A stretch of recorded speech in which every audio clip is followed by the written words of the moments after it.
Yeah, yeah. You know what's really crazy? What? Um, when you go through like any of the software apps or whatever, Trulia, Zillow, Redfin, all them, Yeah. the moment you hit no HOA, your options become extremely limited. Yeah, it's because every local government offloads all of their regulations onto everybody's HOA instead. I hate it. It's the worst.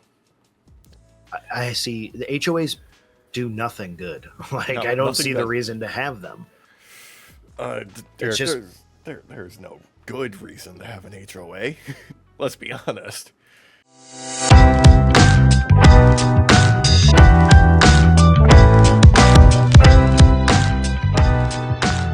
But especially with the guy that walks through my neighborhood. If mm, I have to deal with another one of him somewhere else, oh my god. dude, that's everybody on every single HOA ever. Oh, I know. That's why I know it's inevitable. That's why I always click no HOA. That's why my No. brother like got so damn lucky with his spot because he's in unincorporated land. Oh, He found a foreclosure like 7, 8 years, I don't know, like a decade ago. And you know what? It was in piss poor shape and they did a lot of work without permits. So it's taken a lot of work, but it was cheap and he's got no HOA. hey, I'll take that. Mm-hmm. Because I've been looking at fixer uppers where a lot of them they don't really need that much work. They just need some basic stuff to bring it up to date. Mm-hmm. Uh, you know what else? You know what else limits your access though? What? Clicking yes to air conditioning. Wait, really? You'd be surprised. Yeah, I was surprised, Alex, at how many houses don't have air conditioning in Illinois. In, Like for real. in the United States alone, that's insane. In Illinois specifically, with the fucking summers in the Midwest, that's insane. Yeah, I was like, how do these people survive? Like, I can imagine, like, down here in Florida, being, like, surprised when you find a house with a basement because they don't have them around here. Oh yeah, that makes sense though. I mean, it's all swamp. Yeah. None of you should even be there. So Mm-mm. No, it's fucking awful. And we got the fucking hurricane season right around the corner. I'm super looking forward to that. That's going to be that's amazing. right. Yeah, that was fun last year. That was fun last year. And now this year, we've got a defunded NOAA. So Yep. we got less accurate Yep. tracking for them. So I'm really excited for, President Cheeto to Sharpie the path of the hurricane on our fucking National Weather Service. God. Luckily, there are international services that will still provide at least decent data. Look, here's my fucking scale. If Jim Cantor is anywhere near my town, I know to leave. That's fucking true. Oh my Yeah. god. Oh my god. Anywhere near, like within 100-mile radius of Well, you. if he's still got his suit jacket on, we're fine. Suit jacket comes off, we're in trouble. Sleeves rolled If up, we're in danger. The tie is off, we're fucking dead. You're cooked. You're cooked. You're done. Yeah. Oh god. Speaking of cooked, Andrade Hey. no longer a part of the WWE. He has been moved to the alumni section. Oh, I did not know that. Yeah, that was as of last night, slash this morning, slash this weekend. Wow. Yeah, early reports are talking about he was suspended without pay before this for violating the wellness policy. He was released for disciplinary reasons. Apparently, he wasn't answering his phone when they were trying to contact him multiple times. I don't know. Apparently, they were just like, all right, whatever, get out of here, dude. I mean, it did seem like he didn't want to be there anymore. Let's be real. That's Andrade everywhere he goes at this stage in his career. Well, and like we know what he's capable of, and what we had seen the last few times was just like your bog standard. Dude, It wasn't like he just went in, did the work, and left. It wasn't anything crazy. no, but like that's the crazy part is as bog standard as he puts on a match when he's not feeling it, still good. Still good. Yeah, like Yeah, still a good. you know what? hand. I bet you I know what it is. Hmm. He's mad that nobody likes that damn skull.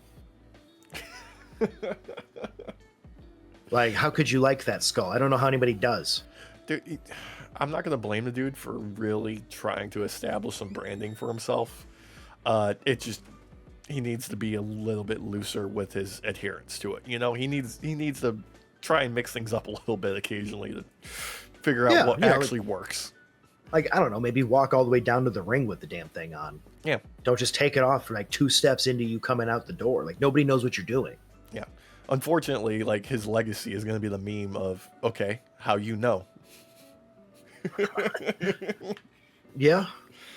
I mean, who knows? Maybe he was just tired of the piss poor writing that's going on at WWE. Maybe he So didn't he want to sto- work Saudi, huh? That too. It could be that too. That's a big one as well. Like, there could be a number of factors here. I hope for the best for him, though. Oh, I hope absolutely. I hope he ends up at NJPW. Personally, I feel him. I feel him going to CMLL. I could see that too. You know, like I feel like they tolerated his shenanigans there, and he could strong arm his booking more there. I mean, he might actually be able to have some people cheer for him. Like, Maybe, yeah, he might get a reaction. Jesus Christ, this fucking week of WWE was so like like 2 good pops on the entire week. yeah, and they were like, again. For any of you that are continuous listeners, you're probably tired of hearing this, but these were just moments. Like, these weren't anything other than moments. Yeah. And I'm fucking tired of it. Like, come on, Dude. like let's not stop you will still have moments. Just give a story. Yeah, give a story. Unlike reuniting the Usos for like the 5th time this year, which is what kicked off Raw. We started off Raw reuniting the Usos again. Fortunately, they have fantastic chemistry together because, you know, they're twin brothers. They've been working together their entire careers, so they can sleepwalk through this shit. It's because they don't know what to do with either of them, so they're like, fuck it, we'll just make them a tag team again. You know, that's what it is. That's exactly what it is. And I'm not hating it because they can it's like putting the fucking training wheels back on a bike for them, you know? Yeah. They can just run through this, no problem. It's like glue, just cementing them together, and they can just, you know, bounce off each other. No effort whatsoever. It's like nothing to them. I mean, it would give potentially New Day something to do. Potentially, if we ever get there. Yeah, like a real rivalry out of the two, because that would actually be fun, because that would be like good baby face versus like, well, technically shit heels now, but like newer heels, because even though they've been heels for a while, they haven't really done anything with it other than the Kung Lao hat. I don't know. They've done fantastic on commentary. Oh, on commentary they're great, but it WWE gives them scraps and they make gold out of it. They do, because it's the New Day. That's what they do. They're like, they're used to being bottom feeders that make fantastic work out of what little they're given. Exactly. So imagine them just getting a little bit more time, like an actual rivalry, like a real tag team rivalry that means something for once, finally. Yeah, I mean, look, every time they've actually put like the booster rockets on any member of the New Day, it's worked out fantastic. I mean, we had Kofi Mania, we had Big E as, you know, world champ. Woods really made the King of the Ring victory into something. Yeah, it wasn't just like a boring, like, oh, he won King of the Ring. Like, he embraced the fuck out of it. He's the only person out of the past, like, decade, I would say, that embraced the King gimmick from the King of the Ring. Yeah, and what I loved the most about it was it very much had that Jerry Lawler vibe to it, with how he would dress himself with the robe or the cape and the hat and everything. Like, it felt like an homage to Jerry Lawler. I mean, he even had his designated king face that he called it, where he just looked as smug as possible. It was perfect. The kids nowadays would call that mewing, Alex. Oh, right. You see, I don't know anything about looks maxing because of my long mid face. You know, I'm bald maxing. Hey, it worked for Ricochet. Hey, you know what? It really did. Mm-hmm. You're not wrong. Mm-hmm. Yeah. He was able to jump 2 feet higher once he shaved that stuff down. So Yeah. Look, all this is in service of the opening the Raw, which saw, for some reason, Bronson Reed and Braun Breaker come out without Seth. The Vision, like as a unit, was like separated this week, despite all being in the same venue at the same time. They weren't really interacting much together. I really don't understand what they're doing with this personally. Like I understand it would make more sense if we saw even just like a quick 10-second clip of Seth saying go out there. Yeah. You know, something.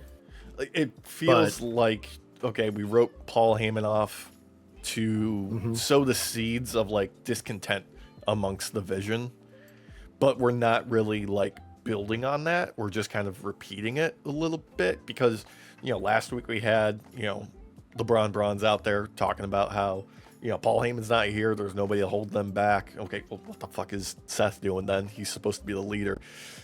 Right. It's just fucking pointless. And then they did the same thing again this week. Yep. Because they're spinning their wheels again. Like, I feel bad for the talent, man. Like, look, on the upside, it's keeping LA Knight in like the main event seed. Like that's the one upside. Well, honestly, through all of this, he's probably, even though we're annoyed with how haphazardly they're using him for this. Yeah.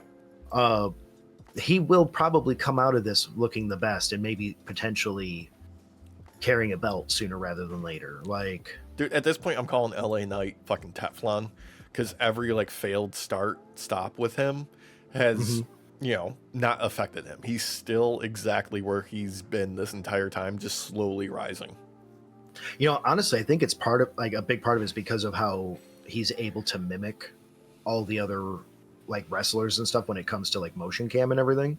That he's kind of, even though he already had Riz and all that going in, he was able to just multiply his Riz. Yeah. The only thing holding LA Knight back is his standard single flub per promo. Yeah. He's always got one.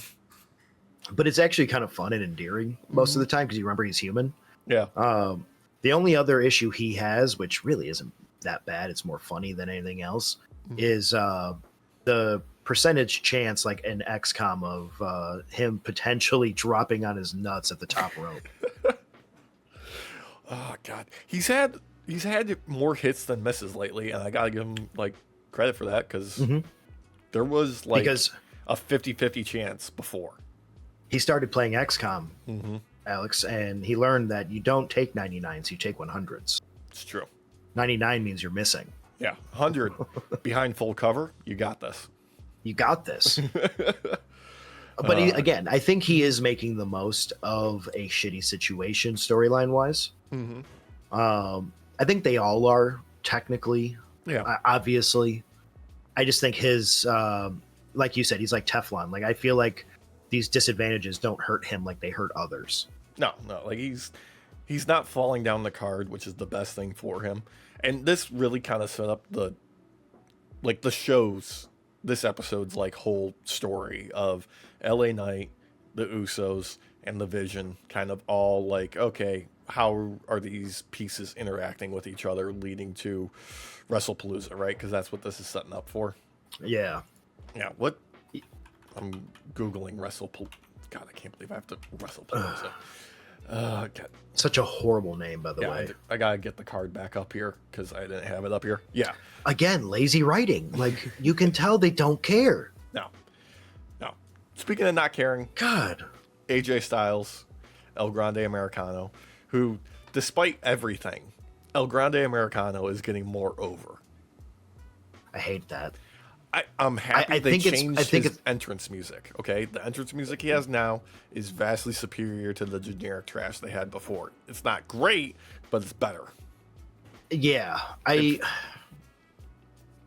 It's still like, maybe not to others, but to me it just has that like wild tinge of racism to it still. It does, but like we saw at the show in Arena, Mexico, he's massively over with the crowd there.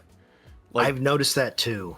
Yeah, I think it's because they want to see him unmasked really badly. I think it's the sheer cuntiness of Ludwig Kaiser underneath that mask that makes people love it. But Alex Ludwig put out an image the other day on Instagram Yeah. of him standing side by side with El Grande Americano. That was a singular El Grande Americano. We know there's at least 3 to 4 of them running around at any given time. It could have been any one of them. I'm just saying, we saw both of them in the same place at the same time. That's true. We saw a Grande Americano, not which one it was.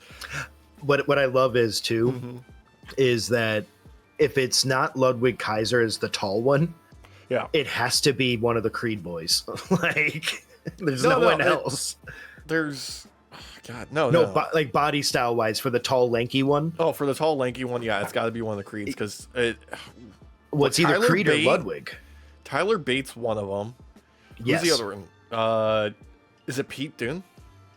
Pete Dunne is, yeah. Dunne. It's the fucking double N that always fucks me up on this. And the funny part is because it's his shape that he has, like for his torso. Yeah. It's very telling when it's him. That's not a bad thing. Like, the dude not. is like weirdly jacked for his size. I know. It's just like he has, like, most people are like, most men have like that V kind of shape. His is a hard V, like a hard V. Look, I'm in favor of him being one of the Americanos simply because he doesn't wear that dog shit deep V singlet to the ring that he wears normally, because it's a bad look. It's a bad look for him. Yeah. And the sad part is like, that was his choice. That wasn't. Oh yeah. That wasn't WWE. No, he's been wearing that for fucking ever, and it looks god awful. Fucking, I hate it so much. It's like, I don't want to say his name to dox him or anything, but that history teacher in junior high. That always wore the polos and always unbuttoned and the hair kind of sticking out. It was like that level of gross. Yeah. It's not a good look. It's not a good look. It's not.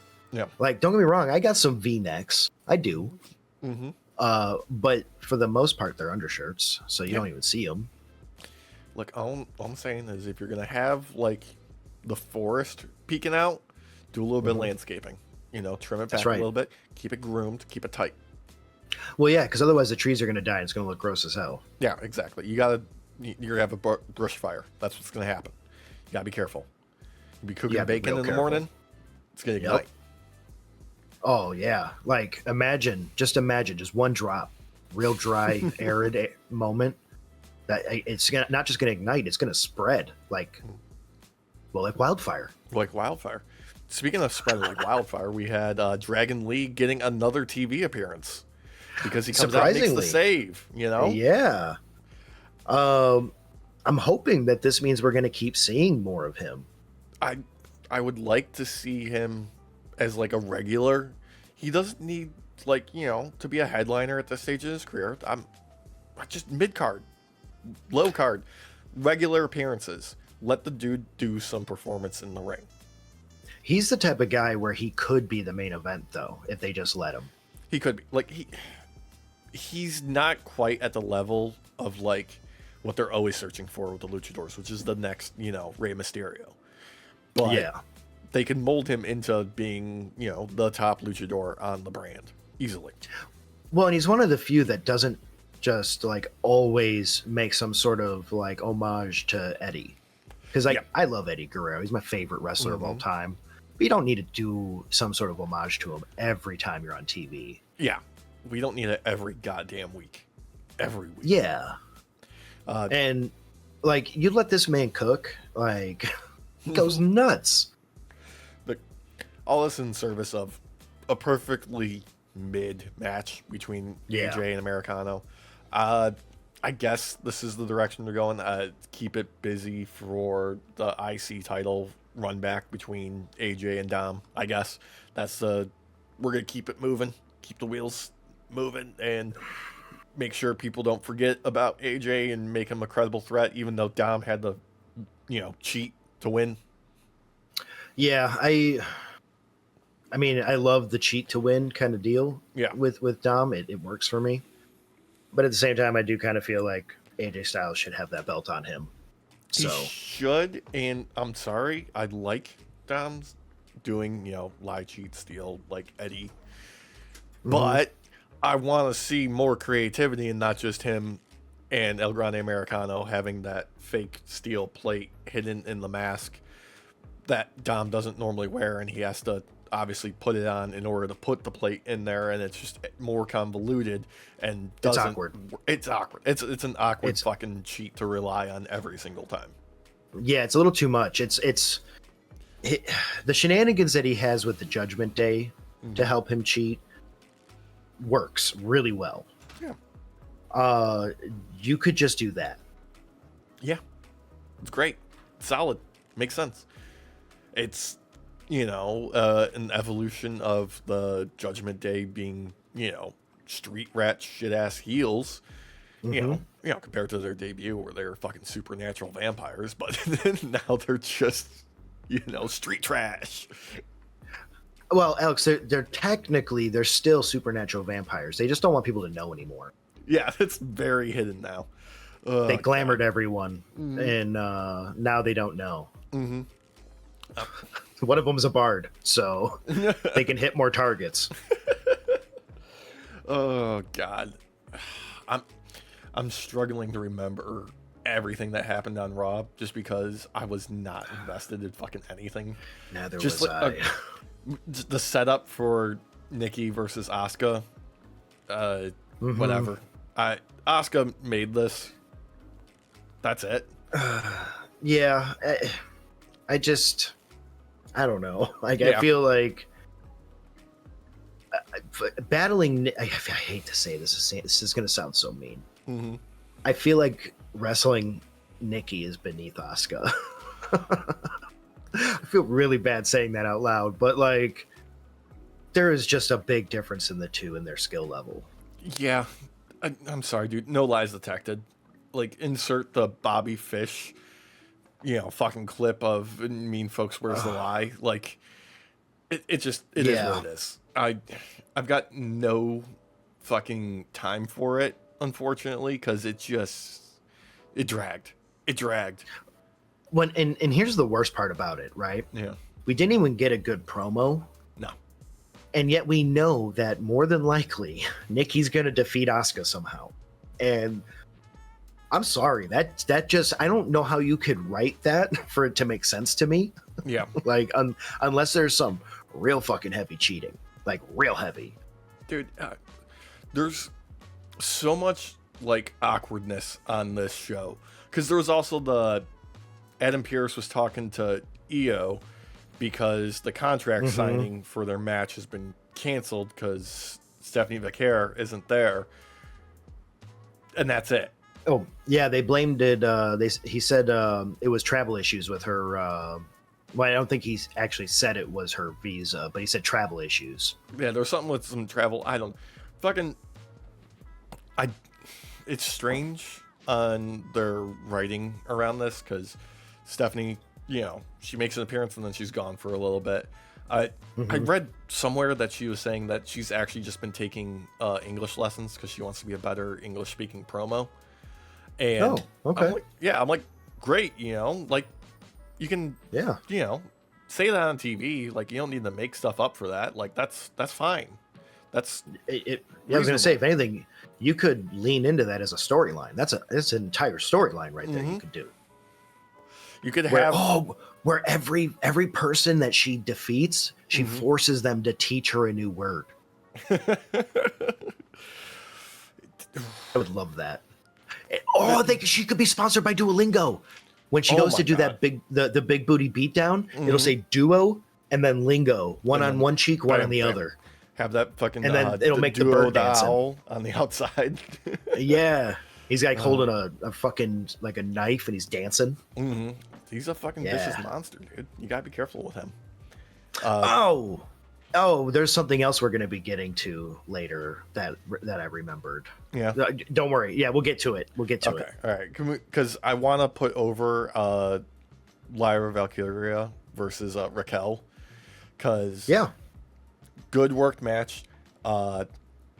Raquel grabbing Lyra off the top rope, where she like pulled her, like snatched her by the Yeah. leg, and then caught her in the choke slam and put her. That was probably like one of the best things I've ever seen Raquel execute. It looked so fucking like brutal and clean.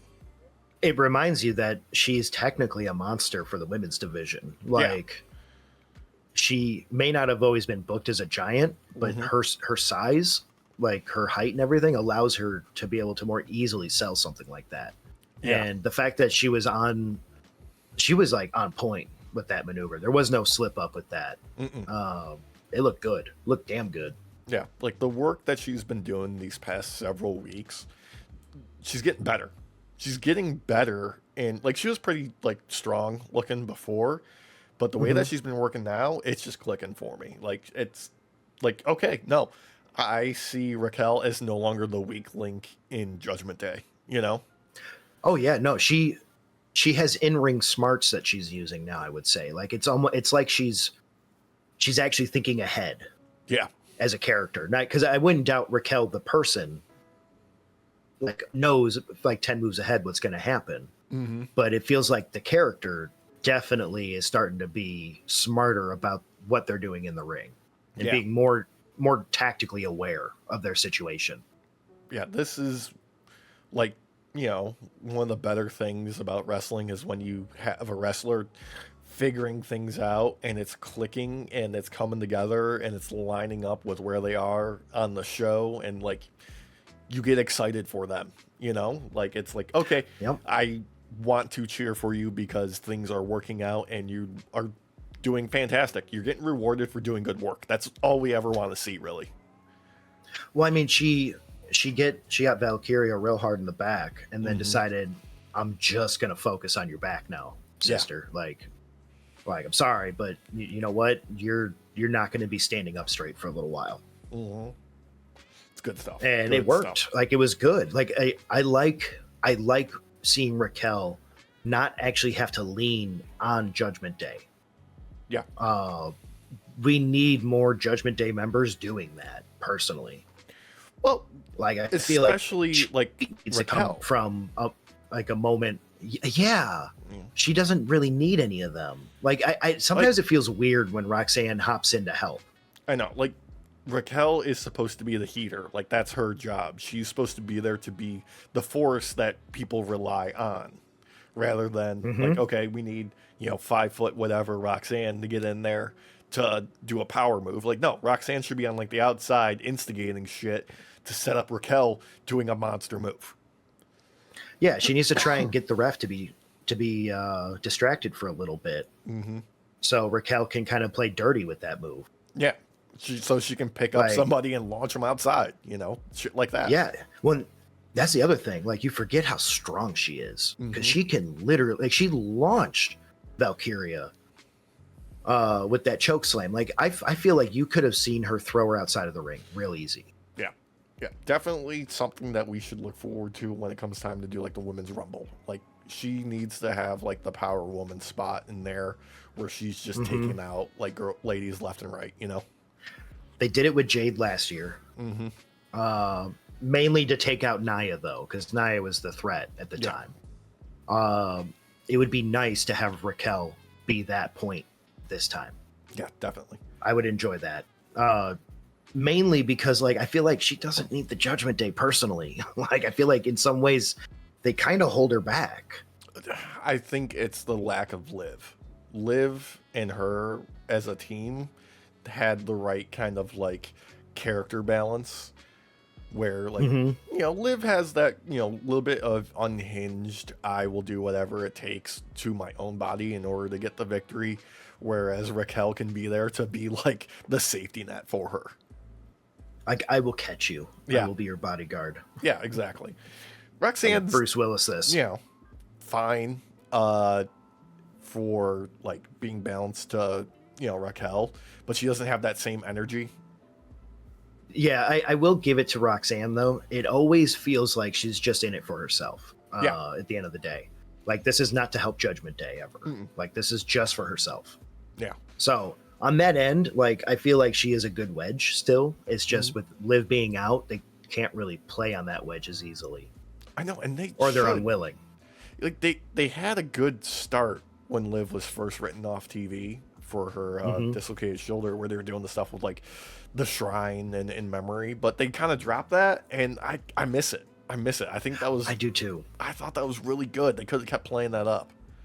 It honestly felt like a way for both Roxanne and for Finn to implode Judgment Day with the shrines and everything, and like Roxanne still trying to like seat herself as Dom's like basically side piece or whatever, or main piece, I guess. His chicken tendies. Yeah, which to be quite frank, I don't think I've seen her bring him a giant platter of chicken tendies like Liv has. So no, she brought some nugs, but just not the same level though. Not the same level. No. Speaking of not the same level, Rusev backstage confronts Adam Pearce about why everybody loves Rusev. Why doesn't Adam Pearce love Rusev? Only to set up a little showdown between Rusev and Penta for later on. Again, making gold with scraps. Yeah. Because even though I wasn't really the biggest fan of this promo moment or this like backstage moment overall, I think Penta, he looked damn good in this overall. Wait, did I say Rusev? It was Penta who said, everyone loves Penta. Why don't you love Penta? And Rusev interrupted. I got that flipped in my head. Okay, so when you said it though, my brain just said Penta. Like, because I was about to say that moment there was just gold. Like, yeah. Penta knows how to take like shit from WWE and just own it and make it his own and just catapult himself. Like, it's crazy. Yeah. No, he's made everything about who he is as a wrestler connect. You know, honestly, you could, if he wanted to, he could be like the anti-hero, like Sting type, and like Rusev is just a new target to take down. Like, he could do that. They could make him the dark side of, Rey Mysterio. Like, he could be like the designated evil luchador, because he's, got all of the moves, all the credibility, all of that. And him demanding to be, like a bigger deal could be the significant like point to make him a heel character. Or like, the best heels are the ones that are right inside their head, and I think Penta could amp that up fantastically to great returns. Just imagine a promo where instead of him talking to Pierce, he's looking straight at the camera and he goes, "I love Penta. You love Penta. We all love Penta." Yeah. I think that'd be something they could fucking crank out, put it on a fucking shirt, and, put that. I would buy that shit immediately. Put that on like a semi-main event, Yeah. Well, he's the type of guy where, like, I agree, he could be like the evil Rey Mysterio, essentially, because he doesn't just have the moves, he has the bigger frame, and he is just visibly stronger than Rey is. Yeah. Well, he doesn't. So you could play more into him not always needing to go with the luchador style, and he could play like a more strong man if he wanted to as well. Or they could call back to his fucking Lucha Underground days when he was just breaking fucking arms. Oh, dude, hell yeah. We need to have it culminate though with his run being interrupted and brought down, like maybe shortly after, like taking a belt or something, with taking a tack shoe from Rey Fenix. Right to the face. Right to the face. Oh, that might be too brutal for anything outside of like the Extreme Rules PLE. I mean, it should just be a promo spot, in my opinion. That's a footnote. That's just setting up the big match. What was that pun on purpose? Yes, of course it was on purpose. Okay. I just had to make sure. Because that was damn good. That was damn good. Speaking of damn good, AJ Lee returns to Raw and cuts a fucking promo like a fucking champ, getting a therapy chant going in the crowd. Oh. Yeah, it was. It was. This was probably the moment for me of the night. And it wasn't necessarily for her return, even though I'm like extremely happy for her Yeah. return. I really liked that therapy talk. It was really nice and kind of a breath of fresh air for like inside of wrestling, because you don't Yeah. get to hear that type of talk like at all ever. Yeah, it was nice to have her come out and just be like, "No, I am a real person," type of promo. Yeah, you know. yeah, and I mean, fuck, they were chanting therapy. Yeah. Like, have they ever done that before? I don't think so. Not in Maybe? the WWE ring, not in the WWE like arena. I don't think. But this was solid, top to bottom. Comes out strong, wearing Becky's IC title. Mm-hmm. Sort of mocking Becky a little bit in order to draw her out, which, my God, those giant fucking sunglasses on Becky. And Becky keeping up with the level that AJ is working right now, and also throwing in, when I'm done with you, I'm also going to need therapy from you. like, like keeping the thorough line going. Just perfect. This worked really well, and what annoyed me the most about it was, even though it was nice to have Seth there, Mm-hmm. he didn't need him there. He would have played better off in the first segment, the opener. The opener, yeah. But both Becky and Seth being kind of like these shit-ass stoogey heels is right where they should be. They were, Oh, yeah. both peak form throughout this entire bit, especially Becky when she feels CM Punk come up from behind her and she does like the reach back and then realizes like, oh fuck, what the shit. That was awesome. Like, it's cartoonish, which I enjoy right now. Yeah. I feel like they need to do more with Seth. Like, if you're gonna have him here, you need to have him in that opening spot too. Like, Yeah, as the the world heavyweight champ, yeah, he needs to be featured on the headlines of the opening and the closing of the show, like in general.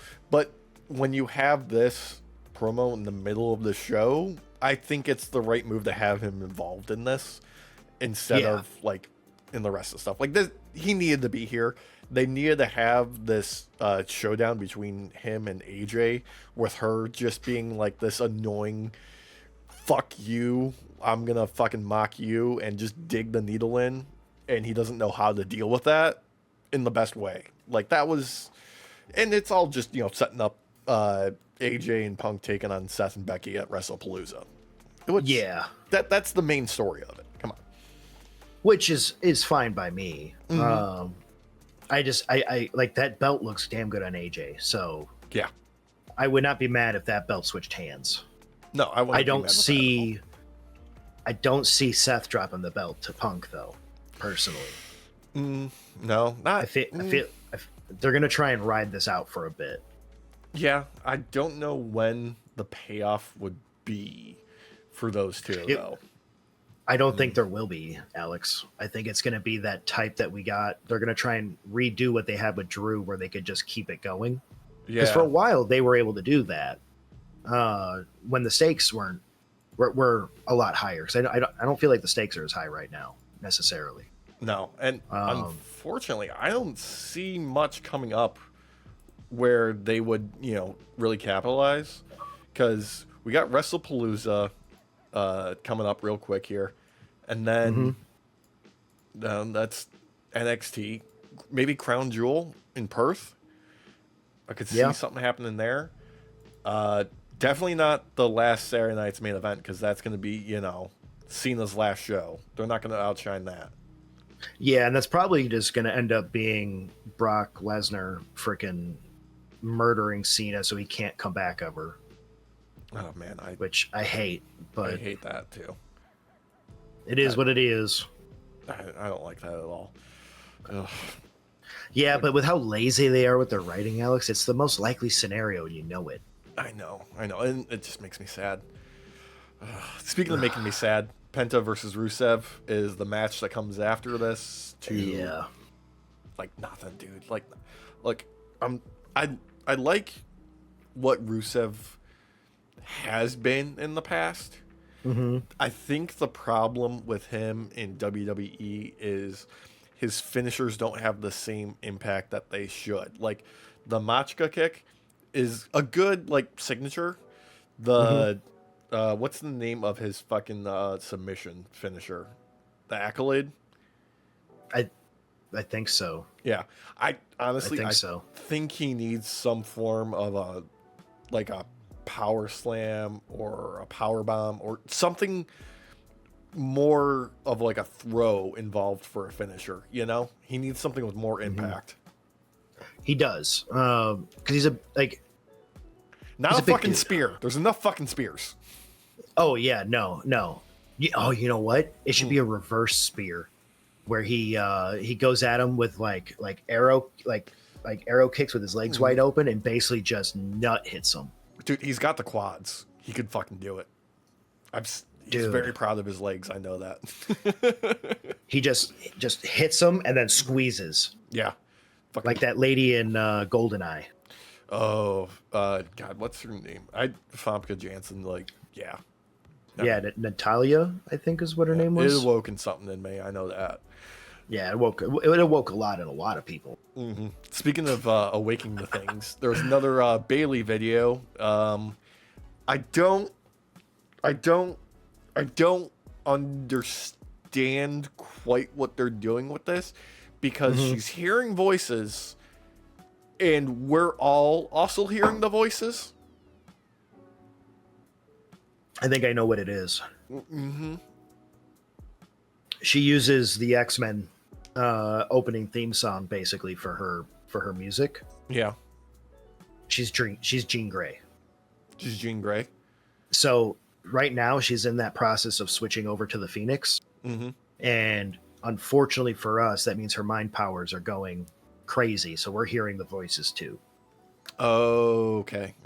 I didn't know we Yeah. had psychic powers in WWE. I didn't know there was people that could do that, you know, who are telepathic. Yeah, just wait until she comes out in the Jean Grey outfit and it burns off, and all of a sudden she has the classic gold and green Phoenix outfit. So I always preferred the gold and red, you know, me personally. that one's cooler, but that's the overcharged one. So But, you know, it is what it is. Look, I don't understand what's going on with it. Personally, sorry to I know I tangented it, but like look, it doesn't work for me, brother. The storytelling tools that they're using for it are, you know, obvious as fuck. And they're beating us over the head with it for what, 3 weeks now? Yes. Yeah. This is the maybe 4. Yeah, actually. like, WWE has always been of the mindset of they know writers who use subtlety and they're all fucking cowards. So we have to beat our themes and our ideas and our character traits over our audience's head, because unfortunately true, either they're idiots or they're not really fucking paying attention. I'm falling into the category of not really paying attention because I'm losing interest because I get bored because they just repeat the same shit over and over again. But oh yeah, at least I'm not forgetting shit. That's fair. I mean, we constantly do callbacks to when storylines were still good. Yeah, for sure. So, like, we have memory.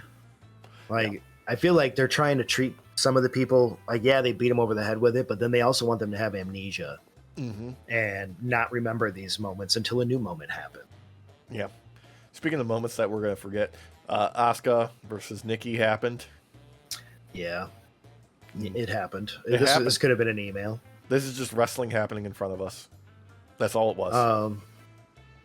So again, now I know Asuka technically beat her, but they made Nikki look strong by just like fucking just taking everything Asuka threw at her, like one after the other. Like it was almost like she no-sold it for a little bit. Yeah.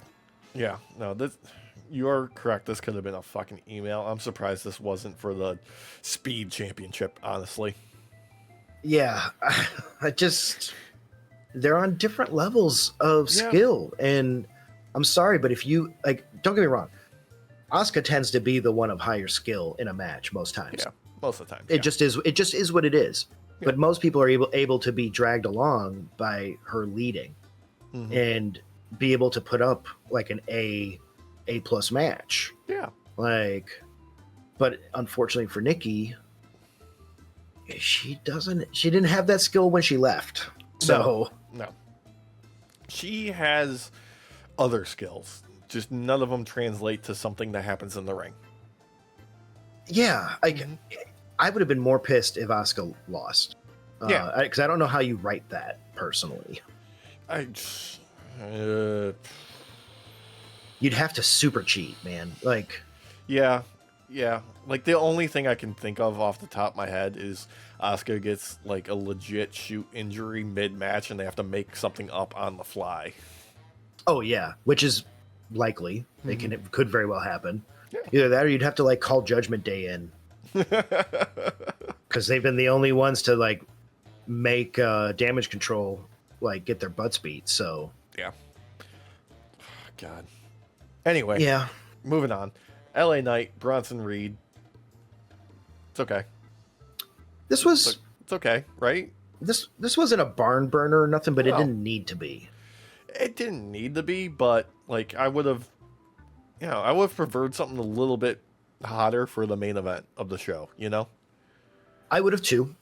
Yeah. I feel like it progresses. Like this is why I was saying earlier, where I feel like you were right on Knight being Teflon, because this was just okay, Yeah. and yet Knight looks all the better for it. He does. He does. Also, this was, part of the overall arc of the show with the Usos backstage earlier in the night being like, okay, Jimmy's like, what's the play? What are we going to do? And Jay's like, what the fuck you talking about, dog? Like, I'm out of here. We said our piece. I'm kicking rocks. I'm out. Deuces. And just sort of like establishing that, like, oh, Jay's turning into Roman. Like, that's what's happening. Jay's turning into Roman. Like, that's what we're doing here. Like, he's falling into old bloodline habits of, like, we got ours and fuck everybody else. Jimmy, meets up with LA Knight backstage earlier in the night and is like, hey, look, I got your back. Jay's off doing his own thing, but I got you. And LA Knight being like, no, fuck you. My memory still works. All you fuckers are assholes that'll fuck me over. I don't want your help. And after the match, he's fucking right, because both the Usos come out, make the save, only for Jay to straight up just spear LA Knight. Yeah, like, this was not a mistake. This was not like, oh, that's LA Knight. Sorry, no, this was we even now. Yeah. You thought I made a mix up before? No, this is for real now. Yeah, this is for real. Jay looks great. I think there is a storyline to be had between these two that they could have done like a year ago.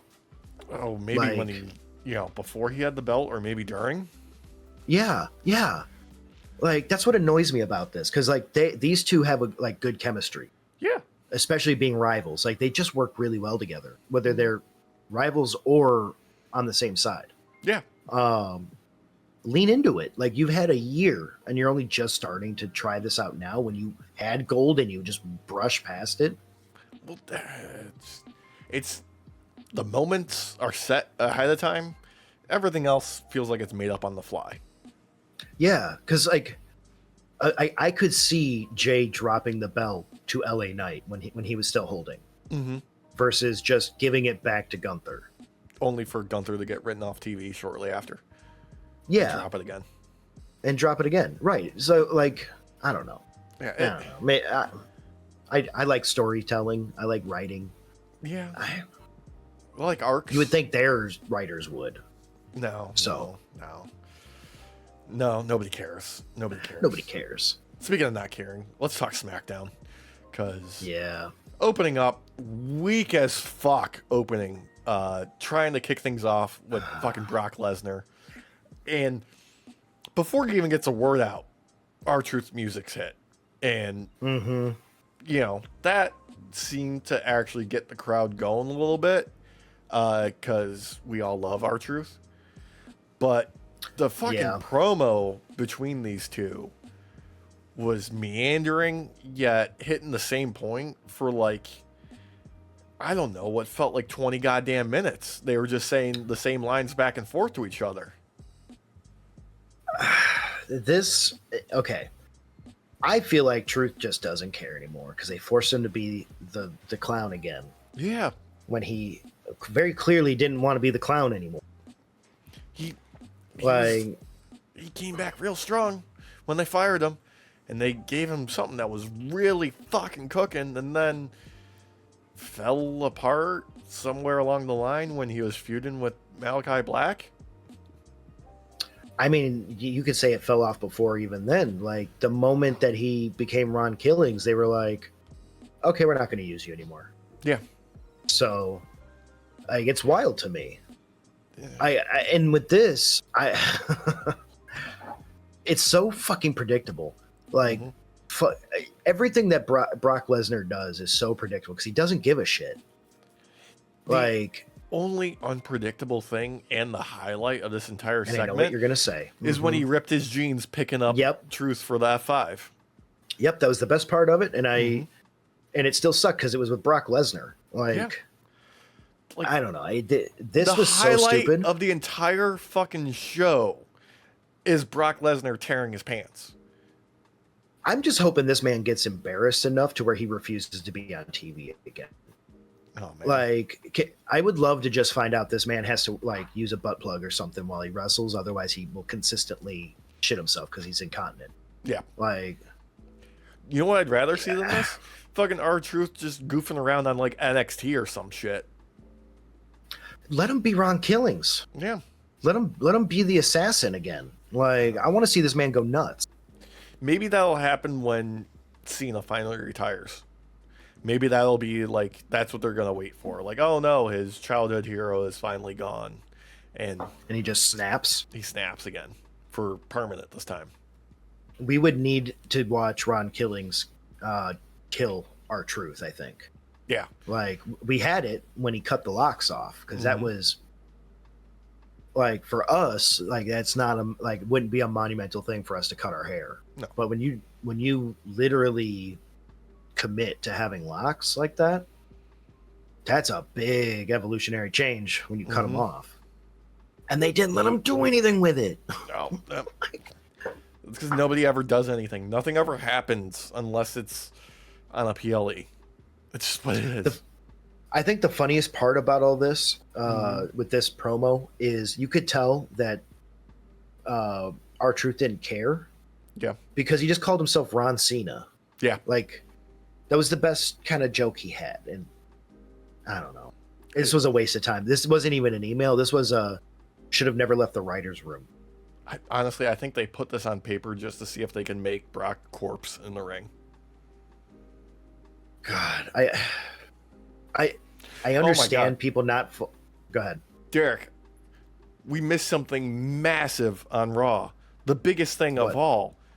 When AJ Lee was making her entrance, one hack fraud, Mike Stoklosis, was in the crowd because they were in Milwaukee. That's right. I forgot about that. Oh, my God. The dog shit of the rest of the show made me forget about the one highlight I really enjoyed. The best part is that they sat him in the geriatric section. So it was like they were setting him up for his future workout video. Yeah. You got to be careful, dude. You got to be careful. You can get rickets if you're not, active in the advanced stage that he's at now. It's true. He already has the shakes. Mm-hmm. God damn. All right. That aside, back to Smackdown. Yeah, that was the best part. That was the best part. I'm surprised that no one else went with him. I wouldn't doubt, like, everyone he asked, they were just like, nah, I'm good. No, I suspect he was actually brought there by Josh, who was at the concession stand getting them more beers. I think that's exactly what happened. He said that, but he actually just went to go sit in his actual seat. Yeah. Yeah, he got a box suite. That's what he got. He's like, I'm enjoying this by myself. Mm-hmm. I'll go back down there every once in a while and bring him one of my beers. Dude, let's be honest. It's Milwaukee. It's hard to find a place that sells beer. Yeah. Like, it's one of the driest cities I've ever seen. Like, you can't even go a mile without someone saying no beer allowed. I know. It's absurd. It's ridiculous. It's absurd. I don't know how they deal with it. Anyway, back to SmackDown.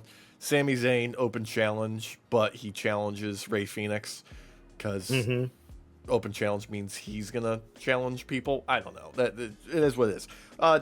Rey Fenix gets TV time and he's challenging for the U.S. title. It's okay. Yeah, I mean, he started hot. Like, Mm-hmm. I'm not going to sit here and say there was a moment where I thought that Sammy was going to lose at all, because it's too early into his reign. Absolutely. Yeah. But Bray gave him a run for his money in the beginning. Yeah, it was a showcase match. It was like, hey, let's get Phoenix some TV time and let people see what he can do. That's what this was. Yeah, I liked that. So that these two wrestle really well together. Mm-hmm. I like that. Again, I like when wrestlers are forced to kind of learn, because at first it felt like Sammy was not ready for what Ray was going to bring to the table. Hell no. And it took a good 5-6 minutes before he it started turning around and he started actually getting some momentum going. Yeah, and to be honest, there was a lot of good, surprising counters, reversals, and a competitive match between the two. Yeah, it was nice, and I mean, it just kind of showcases why Sammy should have a main card title around his waist. And eventually we'll get there, maybe. I don't know. We'll talk about why I have reservations about that later on, okay? Because let's get through this show first, because another dog shit fucking match followed this, where it was B-Fab taking on Julia for whatever fucking reason. I don't know. This could have been Derek. This one couldn't even be an email. This could have been a fucking social media post. This could have been a fucking LinkedIn post, for fuck's sake. Did the bell ever ring, Alex? I don't fucking know. I don't think so. I am completely numb to the dog shit booking here. Okay. This is just such wasted fucking potential with people. It's wasted potential to the point where it's wasting our time, because we're being taught to basically discount and not really care about what Julia's doing or whatever her who's her fucking manager. Kiana James. I forgot her name for a minute there. Thank you. And B-Fab, don't give a shit. Michin, we already know she's gonna lose everything that she gets, so why even bother putting why? She's there to lose. It's the only reason she exists. She, out of anyone on the women's division, she's the one that needs to to take up the mantle of Sting. She needs a gimmick. She needs a gimmick. Anything. God, her going out there with the kendo stick, it just reminded me of those young Sting days when he first started doing the black and white face paint, and just went out there with the baseball bat and the trench coat and just started beating people up.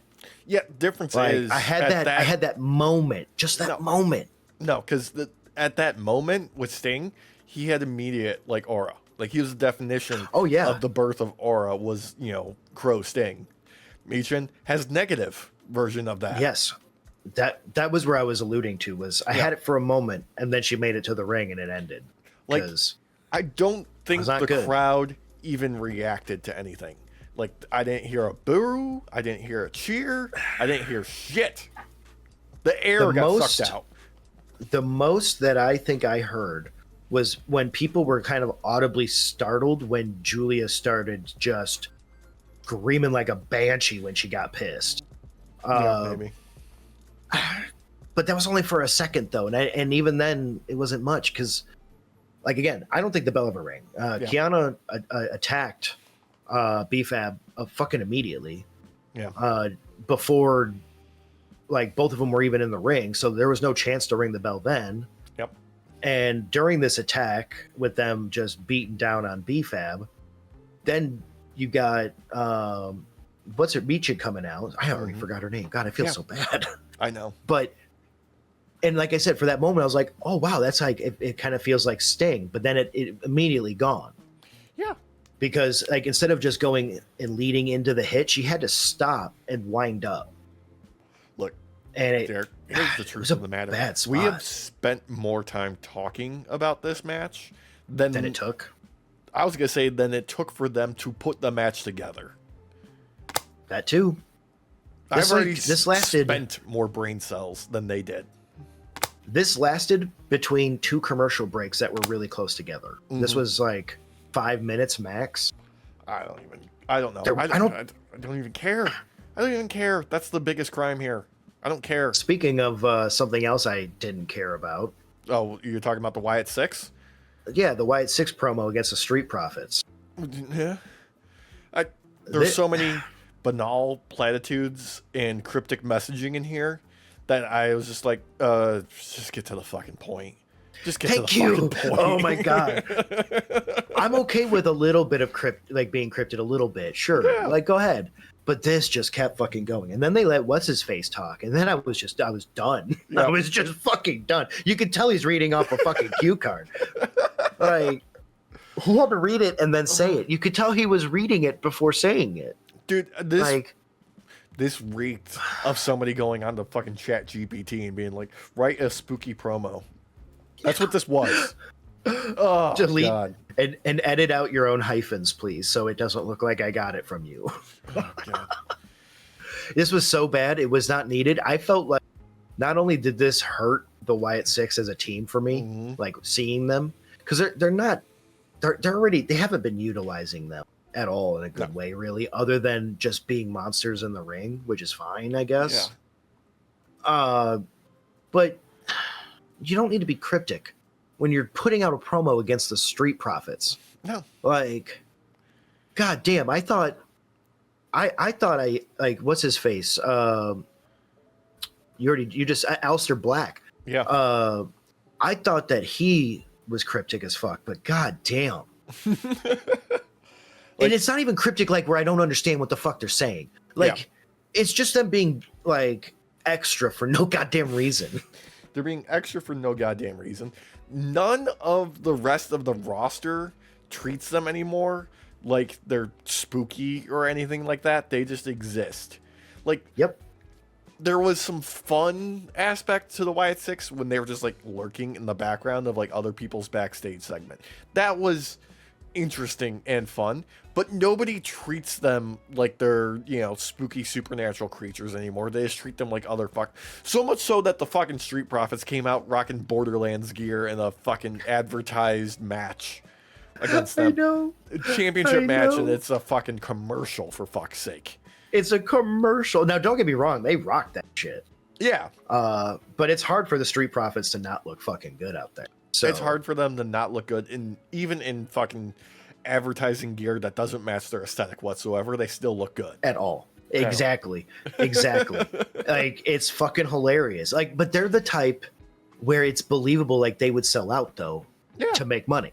Yeah. Like, and not in a bad way where it makes them shit heels or anything. Like, it's just expected. They want to make some fucking money. Yeah, that works. But Wyatt Six don't. Anyway, but yeah, no. Things that don't work. Jade Cargill taking on Tiffany Stratton for Women's Championship in probably the most egregious of dog shit endings with a count out that wasn't vocalized at all. I didn't hear a single number. Thank you. I didn't know they were. When it got called, I literally looked at Christine. I was like, "What just happened?" Yeah. Like, what was that? And then she was like, "I don't know." And then we finally hear it's by count out. I'm like, what? Yeah. There was no fucking numbers. If anything, this should have been a DQ because of Nia coming out there. Yeah. God damn. God fucking damn. It was so dog shit. Just dog fucking shit. The drizzling dog shits. Drizzling dog shits. And unfortunately, the match leading up to this finish was like nothing, really. It was better than their SummerSlam match. It was better than their SummerSlam match. It started the exact same way where Jade goes for a quick kill by trying to get a boot to the face. It was it's like they replayed, Alex, the same fucking match for the first few minutes. It was a rematch. It wasn't until you saw some injuries happen where they started having to like change up what they were doing. I swear to God, if neither of them looked like they got hurt during this, that would have been a 1-for-1. Like a literal 1-for-1 until the ending. I was so disappointed with every setup for Tiffy to do the moonsault, because at no point in time did she do anything that would buy her the time to do the moonsault. To do it, yeah. Like, I'm not expecting you to hit it because you hit her with one thing, like you hit her with a forearm. That's not going to keep her down long enough for you to hit the prettiest moonsault ever. It's not going to happen. Jade is like 99% muscle. Like one forearm ain't going to do shit. Yeah.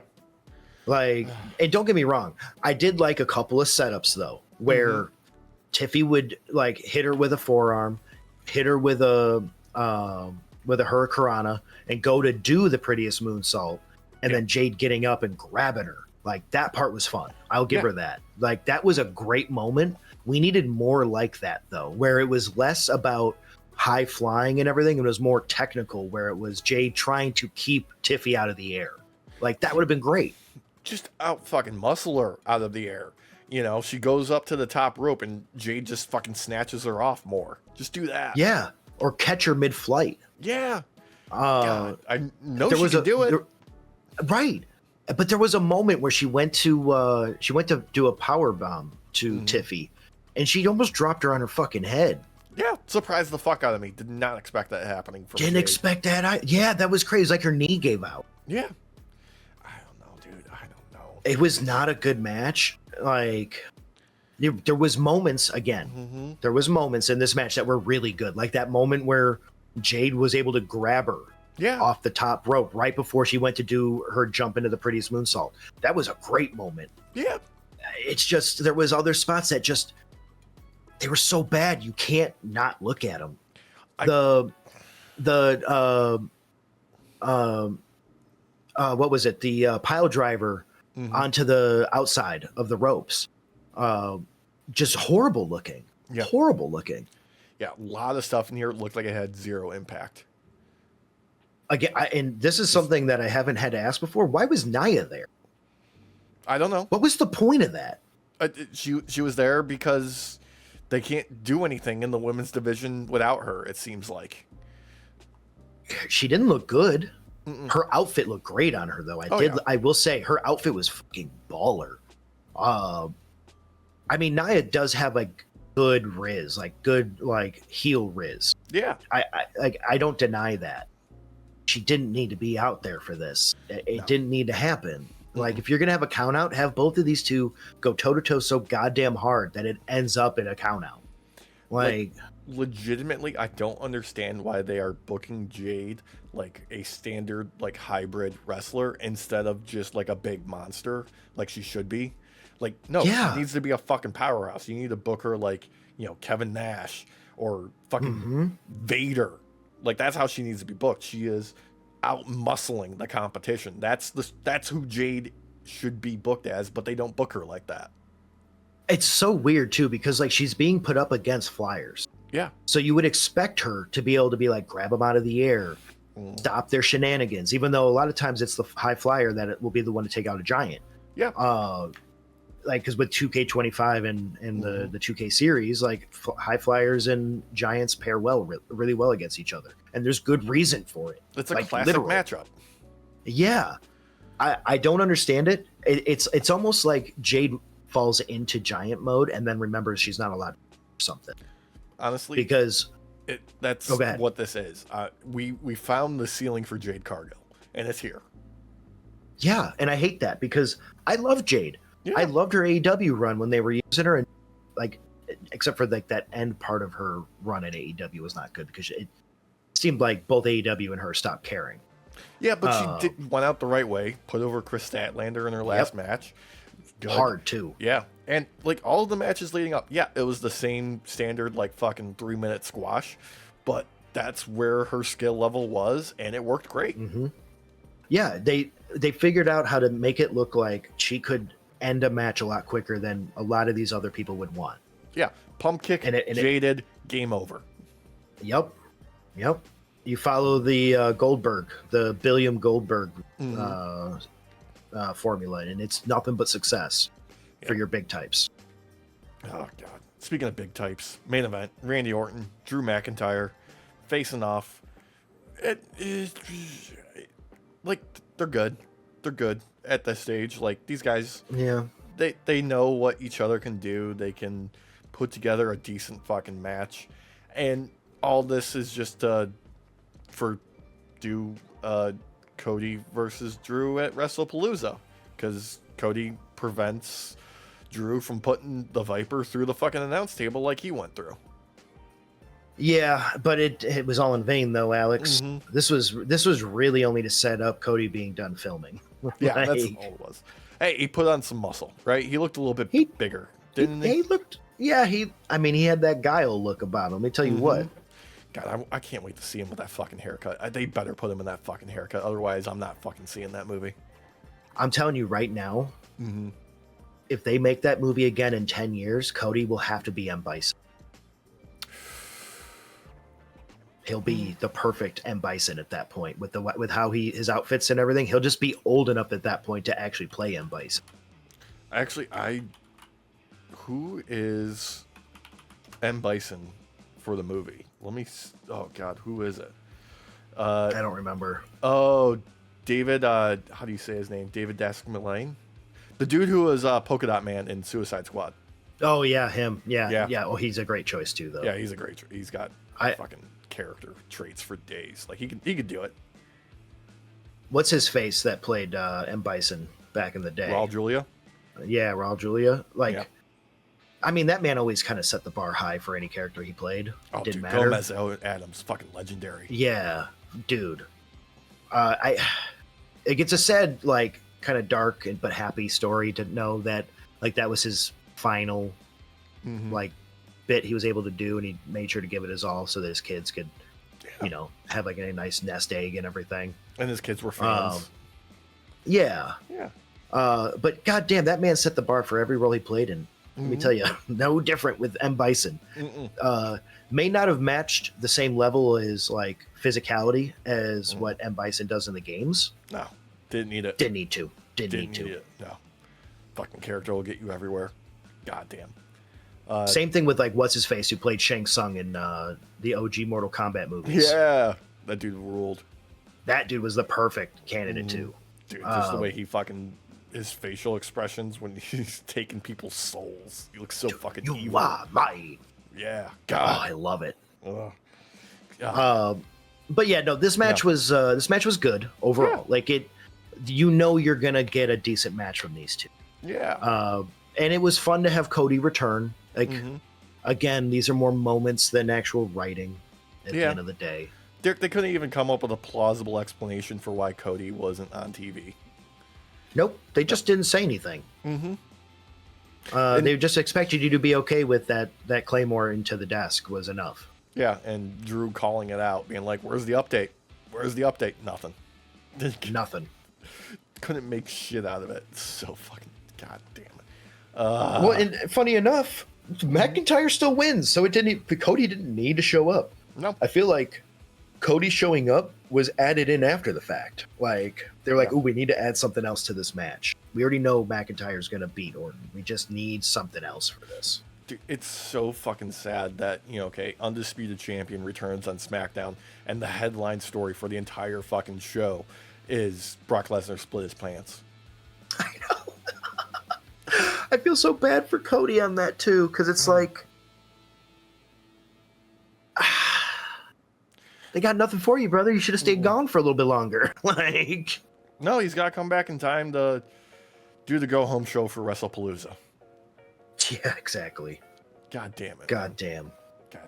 Speaking of disappointments, should we talk about the huge announcement from Friday afternoon of surprise, surprise, we're getting SaudiMania in 2027. Oh, yeah, we are. God damn it, man. I've seen numbers of anywhere from 100 to 250 million is what the Saudis are putting up for WrestleMania.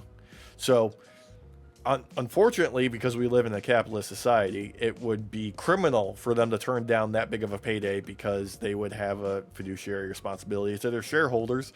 And if they found out they turned it down, a lot of people would be ousted from the board. Which, I mean, let it all burn. Let it fucking burn. God, I hate it. I fucking hate it. Nothing against the people of Saudi Arabia. No. Like, they deserve to go to a WrestleMania. Yeah. Like, hands down.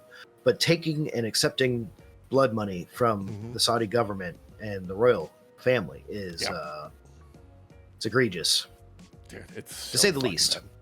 Like, legitimately, there are people now that I see who have the reaction of, wait, why are we upset about Saudi Arabia and WrestleMania? Like, they just the sports washing has worked. Yep. Yep.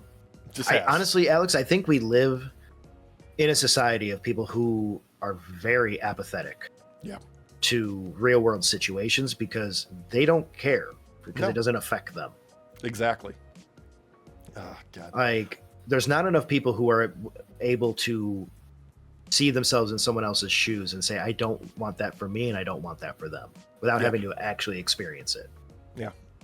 You know, I mean, it's almost like somebody said that empathy is a sin. Yeah. Yeah.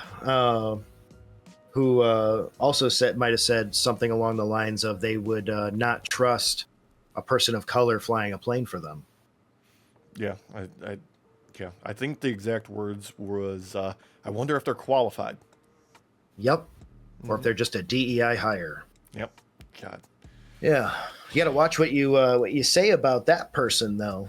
Oh yeah, because there's a whole list, a website being populated right now. I'm probably already on there. I mean, we got a video removed from TikTok just for mentioning this individual. God. Which, goddamn, have they whitewashed him? They act like this man stood for something that was actually good and decent. Dude, it's absurd. Like, I'm sorry, there's more than enough stuff on the record that can directly point you to be like, no, this was not a good person. Oh yeah, no, like definitely shit human. Like literal fucking horrible human being. We live absolutely in a apathetic fascist fucking society because we're not allowed to express our First Amendment at all. Nope. Because there's retribution for just simply disagreeing with the fact that this was a bad person. Oh yeah. Yeah. Like, I'm sorry, but people who like this person deserve to become the same statistic of something they fought very hard for. Okay. Allowing gun deaths to occur without any sort of regulation or anything, just simply because, don't stand on me, don't tread on me unless I choose to put that boot in my mouth. God, how does that fucking boot taste? Jesus. Multiple ways to taste it now. Told to ignore what we know to be true facts. That's just what it is. Oh yeah, no, I've talked with a few people outside of all this, like in my normal day to day, who brought up what happened, and when I explained to them the type of person that guy is or was, they act like I'm the evil one for even mentioning it, and it's like, seriously, like why are we even remotely feeling sad for this individual? Like, he stoked these flames. Yeah. Like, I was having a conversation with my girlfriend last night where we were debating, do we need to sanitize our phones before we go on our next trip? I would recommend it. Yeah. Personally. With the way things are going right now, we're well along that path of authoritarianism, of that portion of fascism, where there's no real just going back politely now. No. And they know that. That's why this might be a complete conspiracy theory, but I get that awkward feeling that this was another setup shooting. They wanted a martyr. Like, I don't want to say it, but it kind of feels like, oh, hey, the heat's getting a little hot for this Epstein shit. We need a distraction. Yep. Yes. And I don't like thinking that way. Because very well, this person could have just decided, yeah, I'm doing that. Like, on their own. Yeah, absolutely. And the reason I don't fully buy into that conspiracy is simply for the sheer incompetence of the FBI and the law enforcement officials in capturing the individual that is currently the lead suspect. I mean, let's be honest, Alex, they never technically captured him. He turned himself in. His dad called it in, Well, his dad called it in, but his dad also said, go turn yourself in, and the kid was on the way. Yeah. Like, yeah. I don't know. All I know is that they were very quick to put blame on people that they see as inferior and who they consider the enemy. One of the first in line, which is it follows with the poem. I am seeing 0 retractions on false statements made. Same. If anything, I've seen it igniting more. Yeah. The only one I've seen is the Wall Street Journal, but let's face it, that took them like 24 hours to retract that statement. Yeah. I fear of what might come next from this because I don't like to be a conspiracy theorist, but I feel like this man was made a martyr on purpose. Dude. Like, I don't think the FBI and stuff necessarily need to be involved for someone to be killed, thinking like if we make him a martyr, we can now do the next stage of the imperialist boomerang. There is nothing more indicative of that than the first statements and presence online of the widow. Like her first like public statement, very indicative of like, oh, okay, we are going to use this now. This has become a tool. Yep. Even his like close colleagues and stuff from over time. Your chowderheads, your Candace Owen types and stuff have all capitalized on his death on purpose. Chowder, in no time, he changed his bio from number 2 to number 1. Yep. Again, and I don't like being a conspiracy theorist, but I feel like yes, this was done to distract from the Epstein stuff, but I feel like they want that next level of fight, and the only way they're going to get their people there is by doing something like this. Yeah. Because it doesn't have to be some wild, giant conspiracy. Just hire some kid to shoot a guy or something. You know what I mean? Like, look, all I'm going to say is if you are comparing your ideology and embracing the idea of this moment being a Reichstag fire, you're on the wrong side of history, dumbass.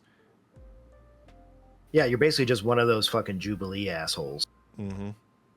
Like, from the most recent Mehdi Hassan appearance. Like, who openly state they're fascist. Yeah, I will never give them a single goddamn click. I don't either. I watch secondary stuff of people talking about it. I don't watch that shit itself. I refuse. I will not engage in your fucking rage engagement because that's the only thing that gets fucking rewarded online these days. Seriously. I mean, the fucking Josh Strife. Like, have you watched his last couple videos about the changes in algorithm? Dude, they don't appear for me. They're not meant to, which is pretty funny because, yeah, you look at him in restricted mode and a lot of his videos go away. But I need to check that with us. I want to see how many of ours go, because I feel like it's a ton. Okay, so legitimately this week, I was monitoring things very closely on every upload we did.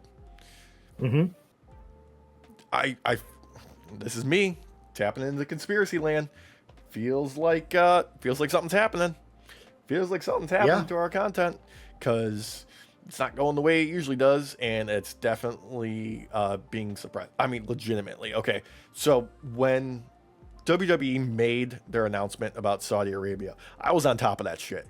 I was immediately on top of that shit. It was breaking news. I had it in all the feeds as fast as fucking possible, and it was suppressed. It was absolutely suppressed. I saw no results for an inordinate period of time for something that always hits for us. Our meme shit posts that are timely and in the moment. Those hit fucking quick, and that did not happen at fucking all. Oh yeah, like our the one about the guy who got shot. Like it felt like that started to hit hard in the media. People didn't like it. Obviously, they were really mad at us, but like it was still being seen. But then all of a sudden, it just stopped being seen. It stopped being seen. It got flagged. I hit the appeal. The appeal was rejected in under 3 minutes. That's so crazy. We didn't even do anything crazy. No. Legitimately, the caption was, "Can we talk about gun policy now?" And that got us fucking flagged. So awful. It's so stupid. It's like we're not. I mean, sure, was it a joke? Sure. I dark can humor still exists. find fucking close-ups of the man dying on stage on all Same. these platforms, yet we get restricted. Fuck you. Right. For a small little joke, like if I can still find this man dying where it's getting hundreds of thousands of views and hundreds of thousands of likes, like you're suppressing us putting a mission pass respect plus over the headline. Like, come on, that's not even bad. That's just dark humor, and not even that's just breaching in the dark humor. We could go way darker. Oh, we could have gone so much fucking darker. I could go a God. lot fucking darker. I could get super fucking dark, but I choose not to because, not about that. But then following it up, like with the WWE one, like that information went live, and you had that up in under 20 minutes for everything. Because I found my phone kept blowing up with the posts. Yeah, and the only spot it seemed to get even a little bit of traction was YouTube for an hour or two, maybe. Yeah, like. And only now did it just hit 1,000 views, when those type of posts tend to net us like between 12 and like 20K. Yeah. Which I'm not saying that's like a huge number or nothing. We're not the biggest channel or nothing, but like that's pretty good for us. Yeah, that happens in like 24 hours though. Yes, like we hit huge numbers on those shit memes, those shit posts pretty quickly. Yeah. A lot of our other content builds up over time with views, but like our meme posts like blow up each time. Yeah. I don't know. It's weird. Like, but I was watching Josh Strife, his video, his most recent one, talking about like the change. And I feel like we've probably been hit in the same way, where we're not getting as many desktop views as we used to. We're not getting nearly as many. Like we're at anywhere from a quarter to a tenth of what we should be performing at our usual. It's insane. It's crazy. Like, I know that other people have been affected heavily by the August change, and it was really noticeable in mid-August leading into September. But when you have like big channels actually talking about this, there's a reason. Like, it is a noticeable dip in views. This is not a normal incident. Yeah, no, it's wholly abnormal. God, I'm like when they change the rules and regulations of what they're going to be doing year by year, there's always some sort of dip that happens. We haven't been in the game long enough to have to feel that every time, but we felt it last year with changes. We felt it in our first year with changes. Yeah. And now with this, like, I don't know how some channels that are long going channels have survived any of this newer stuff. Look, I'm gonna throw this out there. I have no intention of changing who we are and the type of content that we put out in order to appease these fucking stupid changes. Yeah, same. Like, I think Josh Strife put it best in that video, because I watched it yesterday. That's why it's so fresh in my head. What they're doing is it's like what they did with us, where they push us for a little while, and then we get a little bit over like over the mark where we're just about to become monetized, and then they like black flag you and put you to the side, and then just kill your view count. Yep. So you can't actually be monetized. And I know that's happening to other channels too. It's not just us. Yeah, no, it's happening all over the fucking place. Just because there was a point. Not surprised. Just disappointed. Was it? I know we're talking a lot of behind the scenes stuff here, but like last year, we were we were about to become monetized, and then we lost like a third of our watch time, and it hadn't even hit the year mark yet for stuff. And now we were losing watch time. Every time we get closer and closer to that, it falls back. Yeah, I've noticed that too. Like we were up from August, we were up in view time overall, like view time or watch time in hours. Overall, we were up for a bit. But then, and then like all of a sudden it just drops to nothing. Cause like on some of our videos, I don't think they were even promoted at all by YouTube. Like we had like 6 views on a video. And that is like rare for us. It's That was weird. yeah. Like It's up to like 11 now, but like, and that was a video we weren't saying anything crazy. no, I don't it even was- think me and you were really swearing at all in that video either. no, it was very clean cut and very straightforward, and it had all the mark. Like it's getting so fucky, dude. It's getting so fucky. I don't trust it. It's really, yeah, I don't trust it either. It's really weird, especially when Spotify gets better numbers for shorts, and they're not even made for that. No, Like, I don't know. It's crazy. okay. Let's cheer ourselves up. Let's talk Dynamite. Okay. Because Okay. starting off real strong. Hangman, Josh Alexander, grudge match with Danielson, now part of like the ongoing permanent commentary team. It's what we want to see, dude. It was nice. Yeah. It was really nice having Don Callis next to him too. Dude, Don Callis is so good at being a piece of shit. He's just so good at just garnering the hate. Like he's a magnet for it, and it fuels him. Dude, this night was no different. Like this man had multiple moments on TV where he just ate it up every time he was there. Dude. This was a great opening match. It really showcased why Josh Alexander doesn't really need anyone in his corner to like help him win. He very much by the book kind of wrestler, catch if catch can type. Yeah, he's a utility player. He's one of those guys that is just great for rounding out the roster. Whenever you need somebody to put on a reliable match, like he's there, he's ready to work.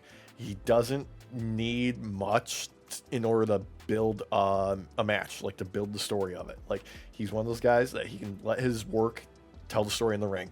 Oh yeah, and he's the type where you might forget that he actually could beat Hangman. Yeah. Like he's got the skill set. He's a silent killer. He's a fucking sleeper. It's great, and I love that he got to open. I think this was a perfect time to showcase him as in an opening match.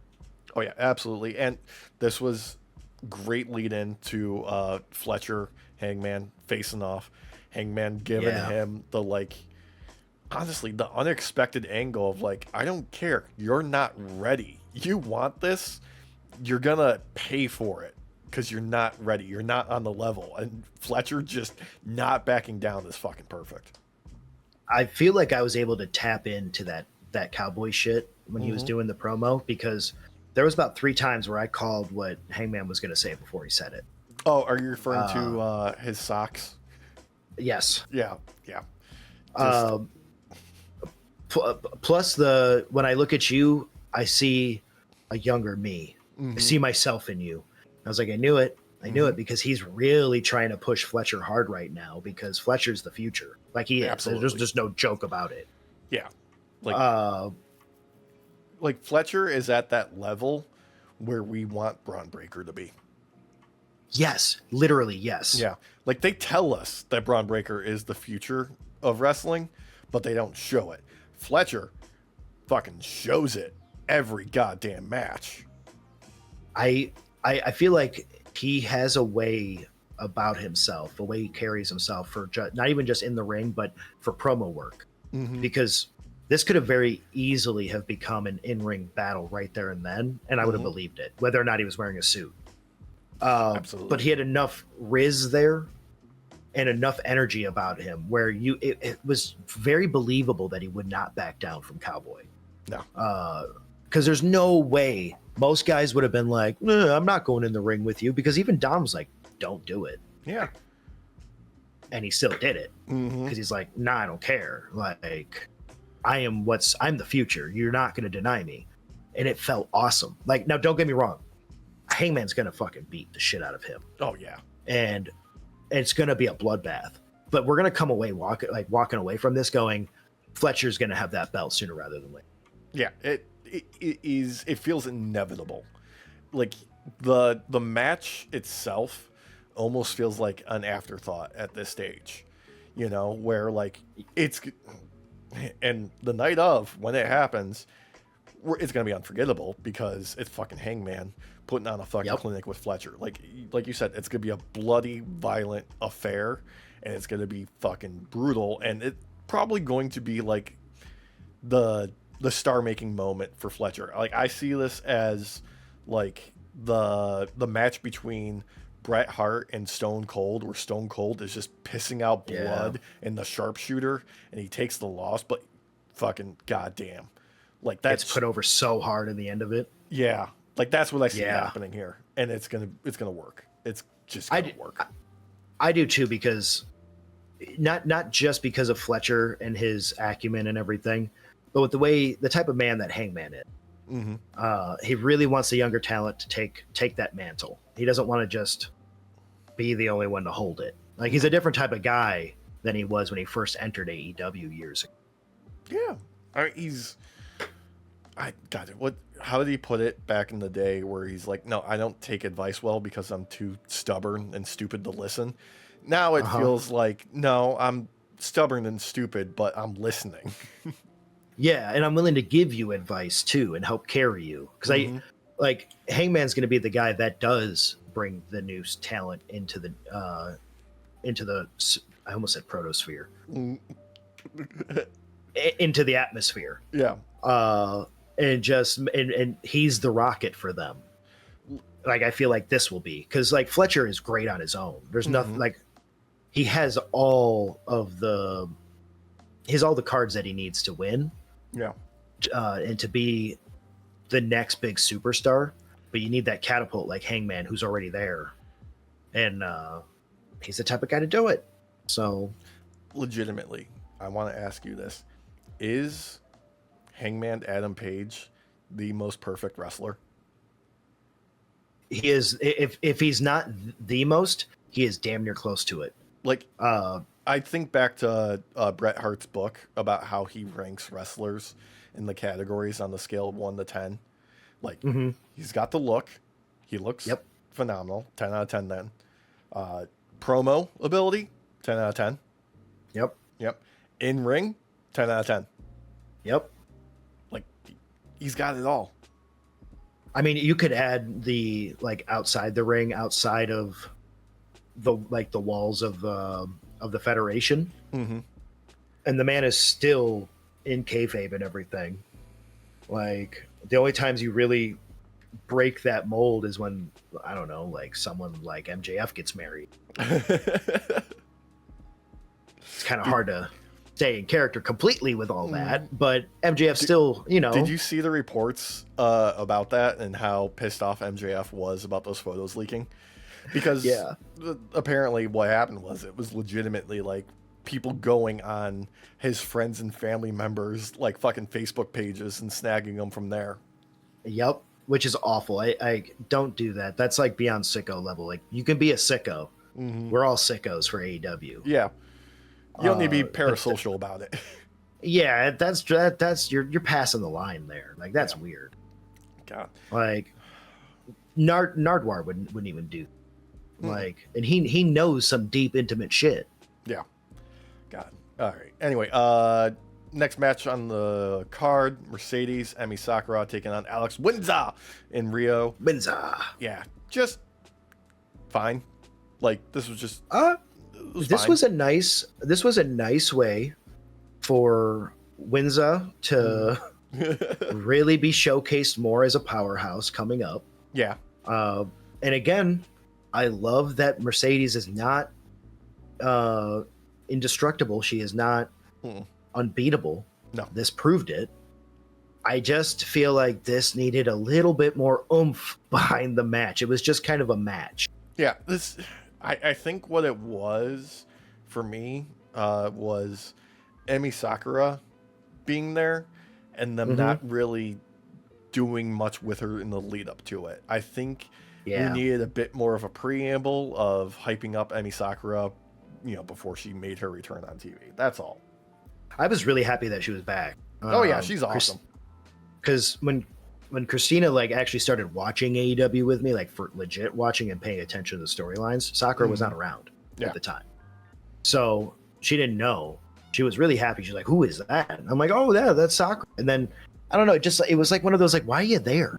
Yeah, you know, like she just kind of like shows up for a cup of coffee and then disappears for a time, and it's a shame because she's awesome. I love her. She's super fucking entertaining. She got the stomp stomp clamp over for her fucking gimmick, and it's, you know, it's good like crowd interaction every time. Yeah, I just I think you're right. They needed that little bit of a lead up with her to sell it more. Yeah, because they've done a great job of building up Alex Windsor.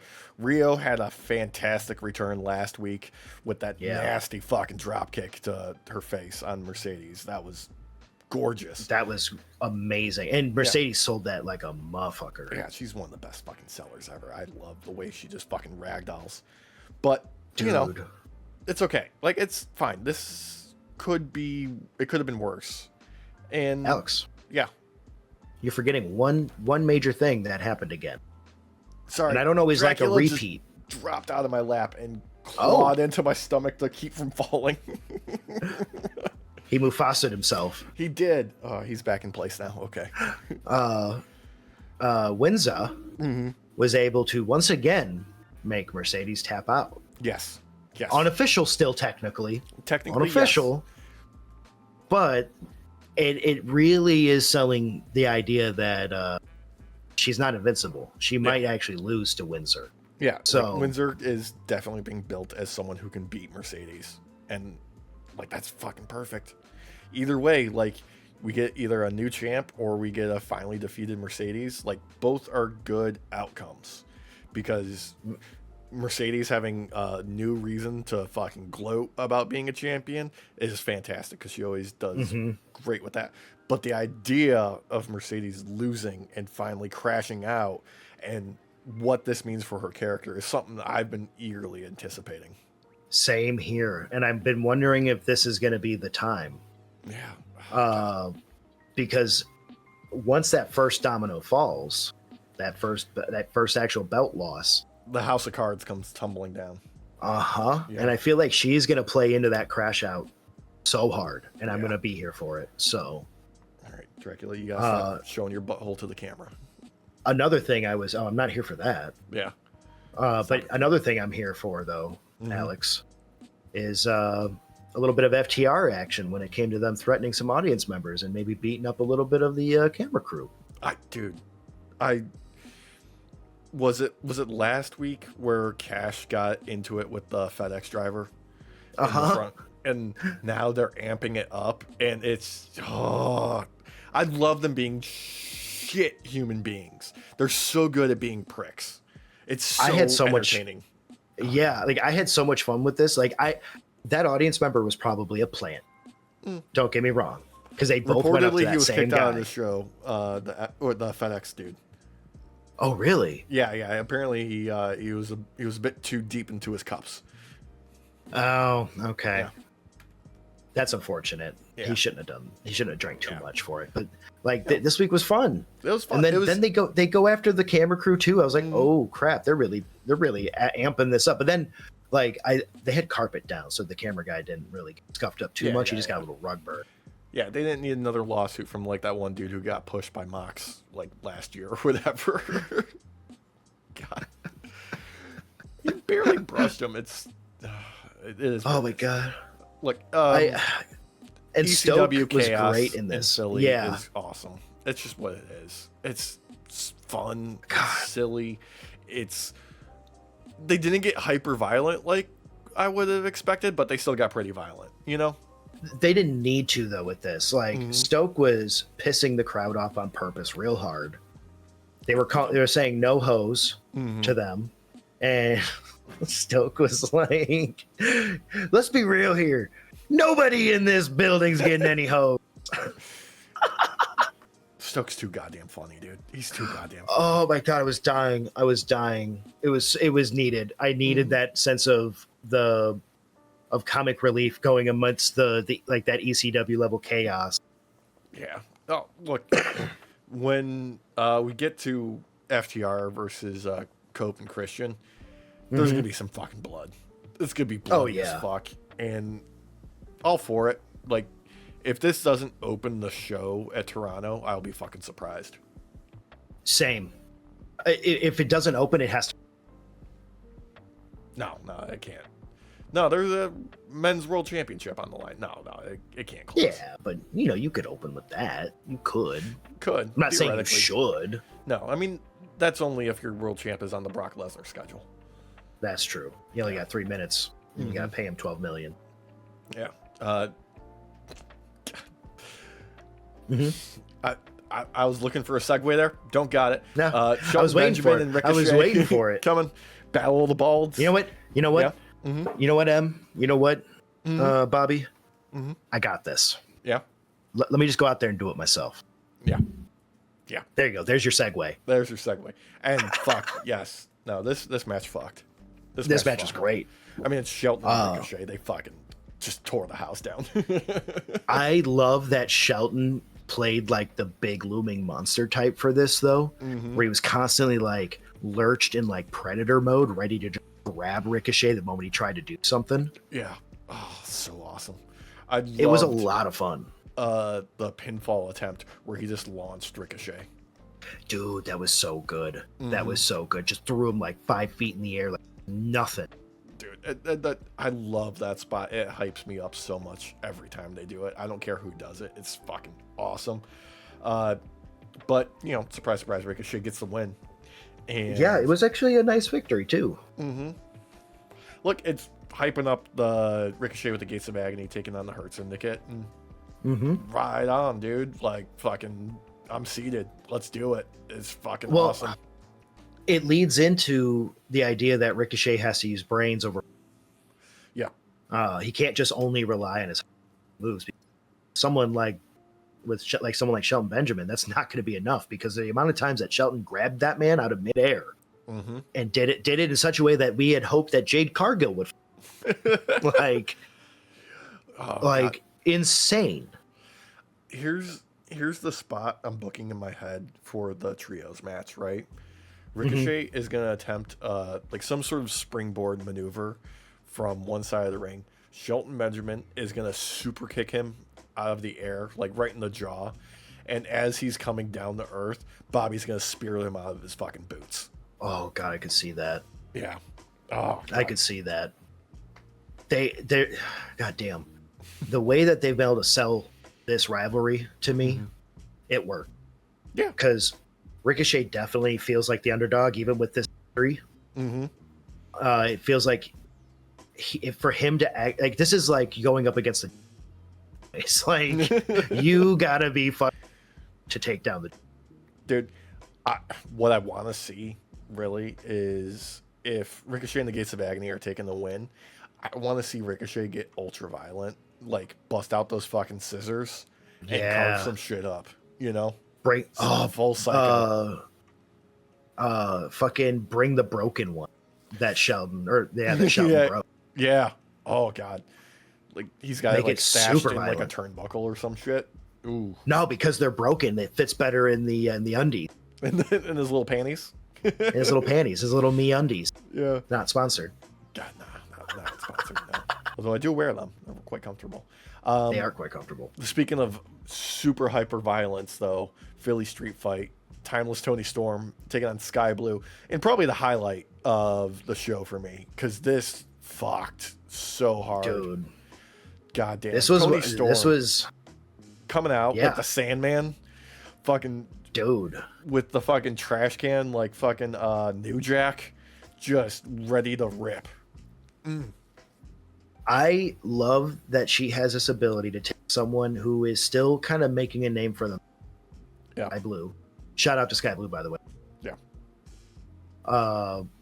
And really be able to make them look just fucking phenomenal. Because Sky looked amazing. Dude, there was some legit sicko moments in this match. Prime for me, the staple gun. Like, both cheeks, both tits, and right on the clit. Just, oh, God. Just terrifying looking. Just insane. God, there was so many different fucking weapons. There was the fucking street sign. There was a street sign. There was an electric fly swatter in this match. What the fuck? So that had like not with Tony. That hasn't made an appearance. But the electric fly swatter has been making an appearance ever so randomly throughout different federations. Starting to see more of it because of the sound it makes. Yeah, it's fucking great sound for a fucking wrestling match. I can't believe it's taken this long for it to become a thing. And it startles you when it gets you. I don't know if you've ever been hit by it. It stings for like a quick second. Yeah. And it freaks you out. But then it's done. Yeah. Most probably surprising was the mousetrap table spot, though. Oh, God. Because getting her fingers in one and shit. Getting her fingers in one to set up the threat of it. And then to go through, like, not actually through the table, to hit the mousetraps, bounce off of it, and then, like, collapse into her was, oh, God. That looked nasty. Painful as fuck. Yeah. That looked so painful. I was sad, kind of, when the table didn't break, because I felt bad for Sky. Yeah. Yeah. As we know, it hurts more when it don't break. Yeah. I was just like, oh, God, that probably knocked the wind out of her for a moment. Oh, God. And then finishing God off damn. with the hip attack in the corner with the sign, and just the final nail in the coffin was Storm Zero onto the chair. Yeah. Yeah.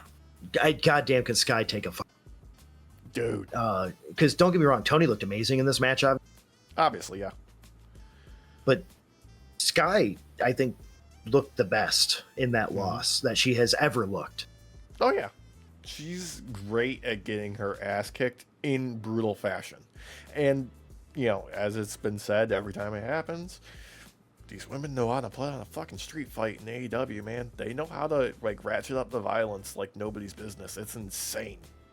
I'm telling you, man, women's divisions now. Yeah. I've been saying it for a while, but, like, I feel like someone like Toni Storm, someone like Mercedes Moné, someone like Tiffy, yeah, like, they are setting the standard right now. Legitimately, if we don't have a women's blood and guts match in the near future, we should riot.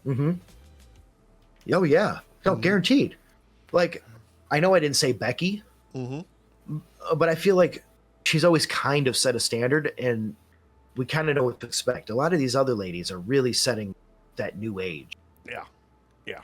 And I'm here for it. Let's roll. Speaking of things that we're here for, Renee interviewing Willow backstage, but gets interrupted by Harley Cameron to sing Cat on Your Face, and trying to convince her the team was Statlander and that she'll paint a cat on her face. Just, I mean, dude, it's, you go from this like hardcore yeah, to this like this moment of brevity. This is why I feel like AEW has been on cylinders for a while. Yeah. They might have some misses here and there. There's no way to escape it, but this made it for me. Like, yeah, I was dying. Oh, God, dude, the tonal whiplash somehow works. It does. It really does. Oh, God. Sometimes you don't want it, but this. Oh, yeah. Go ahead. Yeah, I was going to say, brother. Yeah, the main event was a perfect mix of tonal whiplash because we had the 500K 10-man match with the Ops teaming with Brogito to take on the Death Riders and the Young Bucks. And the Young Bucks getting introduced with their government names, and I didn't know Ron John was his real middle name. Oh my God. I thought that was a fucking joke. I just love it so much. Oh my God. And thank you, Excalibur, for pointing out it's not a reference to the store, it's a reference to both of his grandfathers. Oh yeah, they came out to the old Dynamite. Yeah, forgot about that. The fucking Dynamite music with the fucking IDs. They're fucking work IDs. Yeah, they're work IDs. I just this they've been doing. Goddamn, it just works for me. It does. Like even that little bit with Mox, where they're talking with Mox, he's telling you keep the money because you clearly need it. Yeah. Oh, with the fucking backstage segment when they're in catering. I forgot about that. Where they're going to the tables and like, you can't sit with us, and Cutler is fucking fed up with them. Dude. Also, that was a great moment when Mox came in there and like everybody still treats Mox like the fucking like the Death Rider that he is. Like, oh no, we need to get out of this way. Oh, dude. It it's needed. Mm-hmm. Because the Mox without the belt in some ways is a Mm-hmm. like he just is. Yeah. He's a fucking wild He's got card nothing still. to lose now. Yeah. Yeah. And I love that moment there because when they finally were able to sit down, everybody fucking hates them. No. Fucking Dark Order treating them like fucking trash. I love it. Oh my god! And Nicholas, he looked like he was gonna cry. I know. Oh, so fucking good. But the match itself too, fucking slapped, dude. Fucking slapped. Just like AEW has cornered the market on the multi-person party match. That's just what it is. Like the only other thing that comes close to it is a ladder match in WWE, you know, with the tag teams. Like they've got that, they've figured it out, it works. AEW has got pure chaos with as many bodies as we can fit into this ring figured out. It's just so goddamn good. Especially when you're doing like a smaller venue.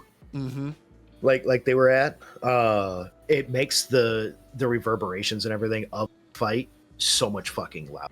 It slaps so much harder. It's just, I can't think of the right way to encapsulate like the lightning in the bottle that they capture, you know? Like, yeah, there's constant chaos happening, but you don't feel like you're missing anything. It feels like they're just like they're capturing it just right. It's not like the Anarchy in the Arena. When they do the Anarchy in the Arena, because they have to have multiple cameras to keep up what's going on, like it feels like uncontrolled chaos in a good way, because that stipulation kind of sets the standard for anything can happen. When they do this, it feels more like the controlled chaos. Like it's barely contained within the walls of the building. It's kind of wild. Like you actually more bang for your buck when it comes to storytelling with a smaller venue. Yes, it's kind of crazy. Golf clap on the more bang for your buck there. That's good. Thank you. Yeah, Alex, I'm not going to lie to you. That entire speech there you just gave was me thinking of that. I'm not surprised. No. Also, not surprising, we finally got the Daniel Garcia heel turn. Fucking Red Death joining the Death Riders. Finally, after teasing for what feels like a long time. Well, it was that last match between him and Mox though that really made us wonder more and more, like how much of it, because they wanted to keep us vague enough on it and always with enough seed of doubt. Yeah. That when that match he had with Mox and Mox was trying to shake his hand and be like, and everything and trying to, and he just wasn't fucking having it. Like I want to see some promo work that shows us in the past what happened for him to change his mind, or for him to come out and say, yeah, no, he's got to have like a live mic in his hand, you know, next Dynamite easily to explain his actions. But this is, you know, what AEW does, because since the beginning of the Death Riders, even back to the Blackpool Combat days, like Mox has always kept his eye on Garcia. Like it's always been there. Yeah, I feel like it's inevitable with Garcia. Like there's a certain kind of riz that it's undeniable. Like he might not be the end of the day as he progresses in his career, but he's going to be a staple. Yeah. Other things from the actual match itself, Bandito trying to get Brody to do the Macarena. Yeah, I was waiting to figure out how to bring that up. Yeah, no, it was a key fucking moment that's definitely going to be like, oh, it's going to be a fucking roof popper when he actually does it. They're going to save that probably for All Out, I would imagine. Probably All Out, yeah. Yeah. There was also the fantastic just Hobbs being a monster and destroying everybody. Fucking Claudio not getting Brody up for the giant swing completely. Here's me. Just Here's me thinking here. I'm just doing a little bit of Mm-hmm. headcanon. This is setting up for him being eventually able to do it. Like, I feel like this was Yes. just to tease it. Like, this was totally on purpose. This wasn't Claudio being like, oh, I'm not strong enough. I was like, no, let's tease him a little bit. Like, that way, when I actually do it, fucking crowd goes ape shit. Oh yeah, it'll be a barn burner. Mm-hmm. Like, it'll like the reason why it's a moment that doesn't piss me off is we're getting lead up to. Like, we're actually getting some storytelling behind. Yeah. I feel like it's inevitable that he will be able to actually do it on Brody. Mm-hmm. And yeah, I think All Out is going to be that moment. Yeah. Speaking of All Out, stuff that's been announced so far. I think this is on the pre-show. An 8-woman tornado tailgate brawl. Harley Cameron, Mina Shirakawa, Queen Amanada, and Willow Nightingale taking on Megan Bayne, Penelope Ford, and the Triangle of Madness. So that's just going to be fucking insane pre-show shit. We got Cope and Christian taking on FTR. Gotta open. It's gotta open. It just does. Yeah. Hurt Syndicate taking on Ricochet and Gates of Agony. Covered that already. Yep. It's gonna be awesome. Mercedes taking on Rio for TBS Championship. Rio, she's a needle mover. Everybody knows this. Roman fears Rio being on a show. We got Mox. I feel like we're gonna see not a shakeup with that match, but I feel like we're gonna get something that happens during that match that's gonna solidify our thoughts on when Mercedes is gonna lose the belt. Here's the thing about it, though. It's Rio. You can never underestimate Tony and the other people at AEW being like, let's put the belt on Rio. Why not? I could see that. I could see Rio being the one that. Yeah. I feel like they're building up Windsor. I could. Yeah, that's true. That could be the rug pull they want to do. It's a better rug. 6 months. Yeah. Mox versus Darby in a coffin match. Fuck, that's probably gonna be terrifying. And as that's gonna be fun. Announced on Collision this week, MJF and Mark Briscoe are doing a tables and thumbtacks match. Oh boy, we're about to get another S tier promo out of MJF after. Yeah. Oh yeah. Another fucking rage-inducing crash out, and probably his new wife will post something on social media, being like, "Well, Max is a piece of shit, so I went to Blink 182 with my friends instead." He asked me for help pulling thumbtacks out of Netherreach. Yeah. Women's 4-way match for the World Championship. Toni Storm, Jamie Hayter, Chris Statlander, and Tekla. Yep. Gonna be a hard-hitting fucking match. I get the feeling it's gonna come down to or I guess technically Statlander too, though. Yeah. Could go either way. It could go either way. That's my head can. Yeah. AEW men's singles match, Hangman versus Fletcher. Covered this already. Looking forward to that. 3-way match for the AEW Unified Championship. Okada, Takeshita, Mascara Dorada, or the Beast Mordos, because that match still has to happen for determining who will be the third contender in there. I think it's a guarantee that a match to see. I feel like it's gonna be one of those like Fletcher moments that'll happen with Hangman. It's gonna be lose, but yeah, absolutely. Then also announced on Collision, Big Bill taking on the returning King Eddie Kingston, coming back. Yeah, fuck yeah. Yeah, I forgot that. Yeah, he got. I was starting to see social media presence of him again. So. He's doing more than he was doing the entire time he was off, where he was just posting like old school Japanese matches and shit. Because that's what Eddie Kingston does. He just fucking studies old school tape. And then last match yet to be determined, Brodito taking on 3 other teams in a ladder match. There's a tournament happening this week for the placement, so we'll see who's going to be where, and what are they calling it, September to Remember. That's great.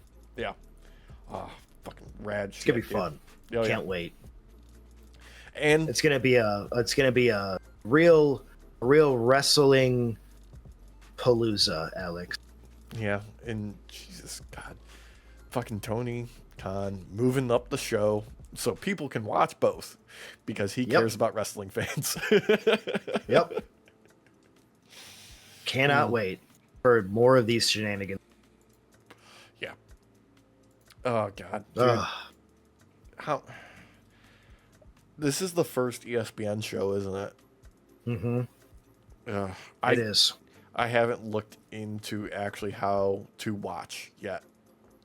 Same. I with my Hulu subscription, I guess it's a possibility I can watch it, but that's still kind of cloudy though. So I don't know. I don't know if it's like, is it entirely like, do I have to download an app in order to watch? Can I? Is it tied in to the pre-existing platforms at all? I don't know. You know what? If somebody at ESPN, that'd be great because at the moment it yes to all, and no to all. Yes and no. Oh God. We'll see. And we'll see next week when we talk about it on the next episode of the podcast, because it's gonna be a busy fucking week. We've got go home shows leading to big pay-per-view and not so big PLE. Actually, wait, did we even talk about what's on the card for WrestlePalooza? I don't remember because it's we kind of did when we were going through. Yeah. Okay. So we got Raw and SmackDown. Yeah. Because we talked about Punk and AJ taking on Seth and Becky, Cody and Drew. Usos taking on the Vision. That was set up on Raw, and so was Io versus Stephanie Vaquer for the vacant women's championship. And I don't think we even bothered to talk about John Cena versus Bork Laser. No, there's no need. Yeah, but we'll talk about it next week on the next episode of the Night Off Podcast. Thank you so much for joining us. Remember, like, comment, share, subscribe, do all engagement, hit all the buttons. Jump into our Discord, jump into the subreddit, hit up the store, nightoffpod.threadless.com, and follow us everywhere on social media at nightoffpod everywhere. Might get one of these fantastic shows. There might be some new stuff coming to the store. I'm working on something that's cooking up here right now in my brain. It might be live by the time this episode goes live. We'll see. What you got that brain set to? Like 350 degrees? 75? I go up to like about 450. I don't cook slow. Ooh, you're cooking pizza levels. Okay. Okay. Dude, I'm Italian. Of course I'm cooking pizza. Come on. Of course. Come on. You know. We'll say good night to the folks. Oh, buenas noches. Yeah, we'll see you next time. Yeah. Fucking Bork Laser, fucking piece of shit. No, I thought you were going to say the name that will not be named. Fuck Charlie Kirk. Oh, he did it! Yeah! Teasing it for like 2 hours.